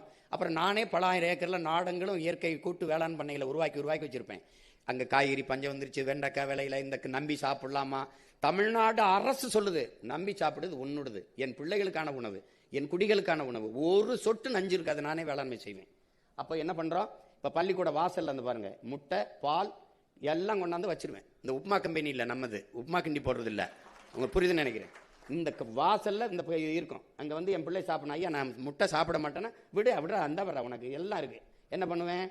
முட்டை சாப்பிடல அப்படின்னா அங்க எல்லா பழச்சாறு இருக்குது, கேரட்டு, வாழைப்பழம் எல்லாம் நான் எல்லாம் விளைய வைக்கிறேன். நானே விளைய வைக்கிறேன். முல்லை, மருதம், நெய்தல் அங்காடி, குறிஞ்சி அங்காடின்னு நானே 4 அங்காடியில பிரிச்சு வச்சிருவேன். அங்க இந்த சுகி சுமோட்டெல்லாம் அவங்க பாட்டுக்கு, நானும் சுகி சுமோட்டோ மாதிரி நானும் போடுவேன் ஆளுகளுக்கு. உங்களுக்கு வேலைக்கு போட்டு என் பிள்ளையில நீங்கள் அங்கிருந்து வீட்டில இருந்து வர சோம்பேறித்தனப்பட்டு அழைச்சிங்கன்னா காட்டுவான் என் பிள்ளை. அதில் 1 கிலோ கொடுப்பா, அதில் 1 உணவு கொடுத்துருவான். நாங்கள் வந்து இயற்கை சுற்றுலா, இன்ப சுற்றுலான்னு 2 பிரிவாக பிரிப்போம். இப்போ மீன்னா பாருங்க, இப்போ நில வேளாண்மை மாதிரி நீர் வேளாண்மையை கையில் எடுத்துருவேன். நானே மீன் பிடிப்பேன். அரசே பல ஆயிரக்கணக்கான படகு வாங்கி கொடுத்து என் மக்களை மீன் பிடிக்க சொல்லும். அங்களுக்கு மீனவர் நலனுக்கு மீன் வைப்பகம் வச்சிருப்பேன். அவங்களுக்கு அவங்க பிடிக்கிற மீன்களை அரசே கொள்முதல் செஞ்சுக்கிறோம். அந்த நெய்தல் அங்காடியில் வச்சு அரசை சந்தைப்படுத்தும். உலக நாடுகளுக்கு அரசே கொள்முதல் பண்ணி ஏற்றுமதி செய்யும். தரமான மீன்களை தமிழ்நாட்டு அரசு, தமிழ்நாடு அரசு இல்லை, தமிழ்நாட்டு அரசு ஏற்றுமதி செய்யும். இப்போ நில வேளாண்மை மாதிரி நீர் வேளாண்மையா கடலை கருதி மீன் வளத்தில் அங்கேயும் அரசு பணியை கொடுக்கும். அது மீன் பதனிடுதல் எல்லாமே அதில் அரசு பணியாக மாறிடுது. எதுவுமே அரசு முத்திரை இருந்தால் நீங்கள் நம்பி வாங்கலாம் அந்த பொருளை. ஏன்னா இது இதுதான் அறம் சார்ந்த தமிழர் அரசுன்னு சொல்கிறோம் இல்லையா, அப்படி கட்டமைக்கிறோம். எந்த ஐயமும் உங்களுக்கு தேவையில்லை, அவ்வளவு தரமாக நம்ம கொண்டு வந்துடுறோம். அவரவர் வாழ்விடத்திலே அரசு பண்ணி கொடுத்தோம். இப்போ வாழை பாருங்க, வாழை நிலமும் வளம், வாழைலாம் வெறும் வாழைன்னு தான் நினச்சிட்டு இருக்கீங்க. வாழைப்பழம் வாழை திறந்து பாருங்க, இந்த தண்டை பாருங்க எப்படி எடுத்துகிட்டு போகிறேன் பாருங்க. இது தனி, இது தொழிற்சாலை, இது தனி. பழம் காய் உணவுக்கு பழங்கள் தனி, ஏற்றுமதி அது தனி. இந்த தண்டு இதில் இந்த வாழை உங்களுக்கு தெரியும், இந்த வில்லை, இந்த சிப்ஸ் அது தயாரிக்கிறது. இதை எடுத்துகிட்டு போய் சாப்பிட்ற தட்டு, இந்த தட்டு பாருங்கள் பிளாஸ்டிக்கை ஒழிச்சிடறோம். இந்த தட்டு வந்துடுது பாருங்கள், பார்த்துக்கிட்டே வாங்க. இப்போ அதில் நார் எடுக்கிறேன். இந்த நார்லேருந்து வேட்டி விருதுநகரில் தயாரித்து என் மனைவி கூட இப்போ வாழையில் பட்டு சேலை கொடுத்தாரு. அந்த பாருங்கள் அந்த சேலை அப்படி வாழை நார், வாழை பையி, இந்த பிளாஸ்டிக்கை ஒழிச்சிடும். இந்த நெகிழி குலைமத்தை ஒழிச்சிட்டு எல்லாமே வாழையில் எவ்வளோ பயன்பாடு இருக்குன்னு பாட்டு பாருங்க. இந்த துண்டுலாம் அவர் வாழையில் நெஞ்சது தான் இந்த சேலையெல்லாம். அப்போ வாழை அங்கே ஒரு 2000 ஏக்கர் வாழை இருந்தால் வாழை சார்ந்த தொழிற்சாலை இருக்கு பாருங்க, 2-3 தொழிற்சாலை வருது பாருங்க. அப்போ எவ்வளோ தொழிற்சாலை வருது நல்லா கவனிங்க. இது கடலை, வேர்க்கடலை பல 1000 ஏக்கரில் போட்டிருக்கு. அங்கேருந்து என்ன மரச்சக்கில் நம்ம எல்லாம் வந்து இங்கே பாருங்கள், கடலை எண்ணெய் தயாரிக்கிறோம், அது ஒரு தொழிற்சாலை. பிறகு கடலை மிட்டாய் தயாரிக்கிறோம், அங்கே பக்கத்துலேயே ஒரு தொழிற்சாலை. கடலை புண்ணாக்கு தயாரிக்கிறோம். என் மாட்டு பண்ணைக்கு தீவனம், ஆட்டுக்கு தீவனம், நிலத்துக்கு உரம். வேளாண் பண்ணை நானே வச்சுருக்கேனே, போட்டுருவேன், அங்கே ஒண்டி போட்டுருவேன். அப்புறம் எண்ணெய் அது தமிழ்நாட்டு அரசே விற்கும். இப்போ எள்ளு விளைய வைக்கிறோம் பல 1000 ஏக்கரில். இந்த எள்ளு எண்ணெய் தயாரிக்கிறோம். நல்லெண்ணெய், எள்ளு மிட்டாய், எள்ளு புண்ணாக்கு. அப்போ எள்ளு புண்ணாக்கு உங்களுக்கு தெரியும், அது குப்பையோ நம்ம தீவனமாக நம்ம பயன்படுத்திக்கிறோம், உரமாகவும் பயன்படுத்திக்கிறோம்.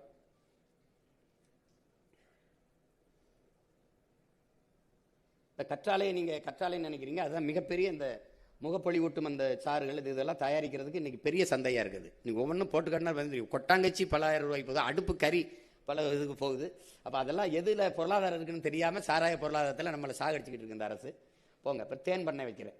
எங்கெங்கே பல 1000 ஏக்கரில் விளைநிலம் செய்யும்போது நான் பூக்கள் நிறைய வளர்த்து அங்கேயே தேன் பெட்டிகளை வச்சு நான் தேன் வளர்ப்பேன். அதுவும் அரசு பணி தான். எப்படி வேலை செய்கிறாரு பாருங்கள், தேனீக்கள் வராமல்.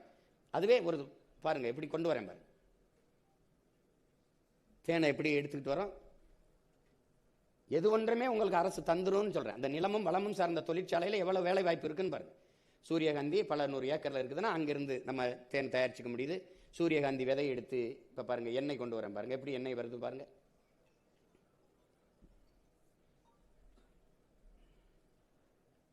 சூரியகாந்தி விதை எண்ணெய் வருது. இப்போ தென்னை சார்ந்த தொழிற்சாலை எங்கெங்கே இருக்குது, பொள்ளாச்சியில் இருக்குது, இல்லை நாகர்கோவில் இருக்குது, கன்னியாகுமரி, அது அங்கே தொழிற்சாலை. அப்போ தொழிற்சாலைனா அங்கேருந்து நீங்கள் தேங்காய் மட்டும் இல்லை, அதிலிருந்து இளநீர் பதப்படுத்துவது, மதிப்பு கூட்டி அதை கொண்டு போகிறது. தேங்காயிலேருந்து தேங்காய் எண்ணெய், தேங்காய் மிட்டாய், தேங்காய் பிறகு கொட்டாச்சி, அது இது. அப்புறம் தேங்காய் நார் பின்னுவது, அப்போ அதிலிருந்து தென்னந்தட்டியில் பாய் பின்னுவது, விளக்குமாறு எடுப்பது. இப்போ சீனாவில் பிளாஸ்டிக்கில் இருந்து பாருங்கள் நார். இந்த கயிற்று கட்டில் இருக்கே, அமெரிக்காவில் 40,000 ரூபா இந்த கயிறு. அது போட்டால் உங்களுக்கு நம்புவீங்க. பாருங்கள் எவ்வளவு வேலை வருது பாருங்கள் அங்கே. அப்போ இது வந்து நீங்கள் என்னன்னா கட்டடமாக கட்டலை, ஒரு தகர இதை போட்டு கீழே இந்த ஃபால் சீலிங்கிற மாதிரி இதை போட்டு அதில் குளிர் விட்டுருவேன். ரொம்ப பெரிய செலவு இல்லை, டக்குன்னு நிறுவி விட்டுருவேன்.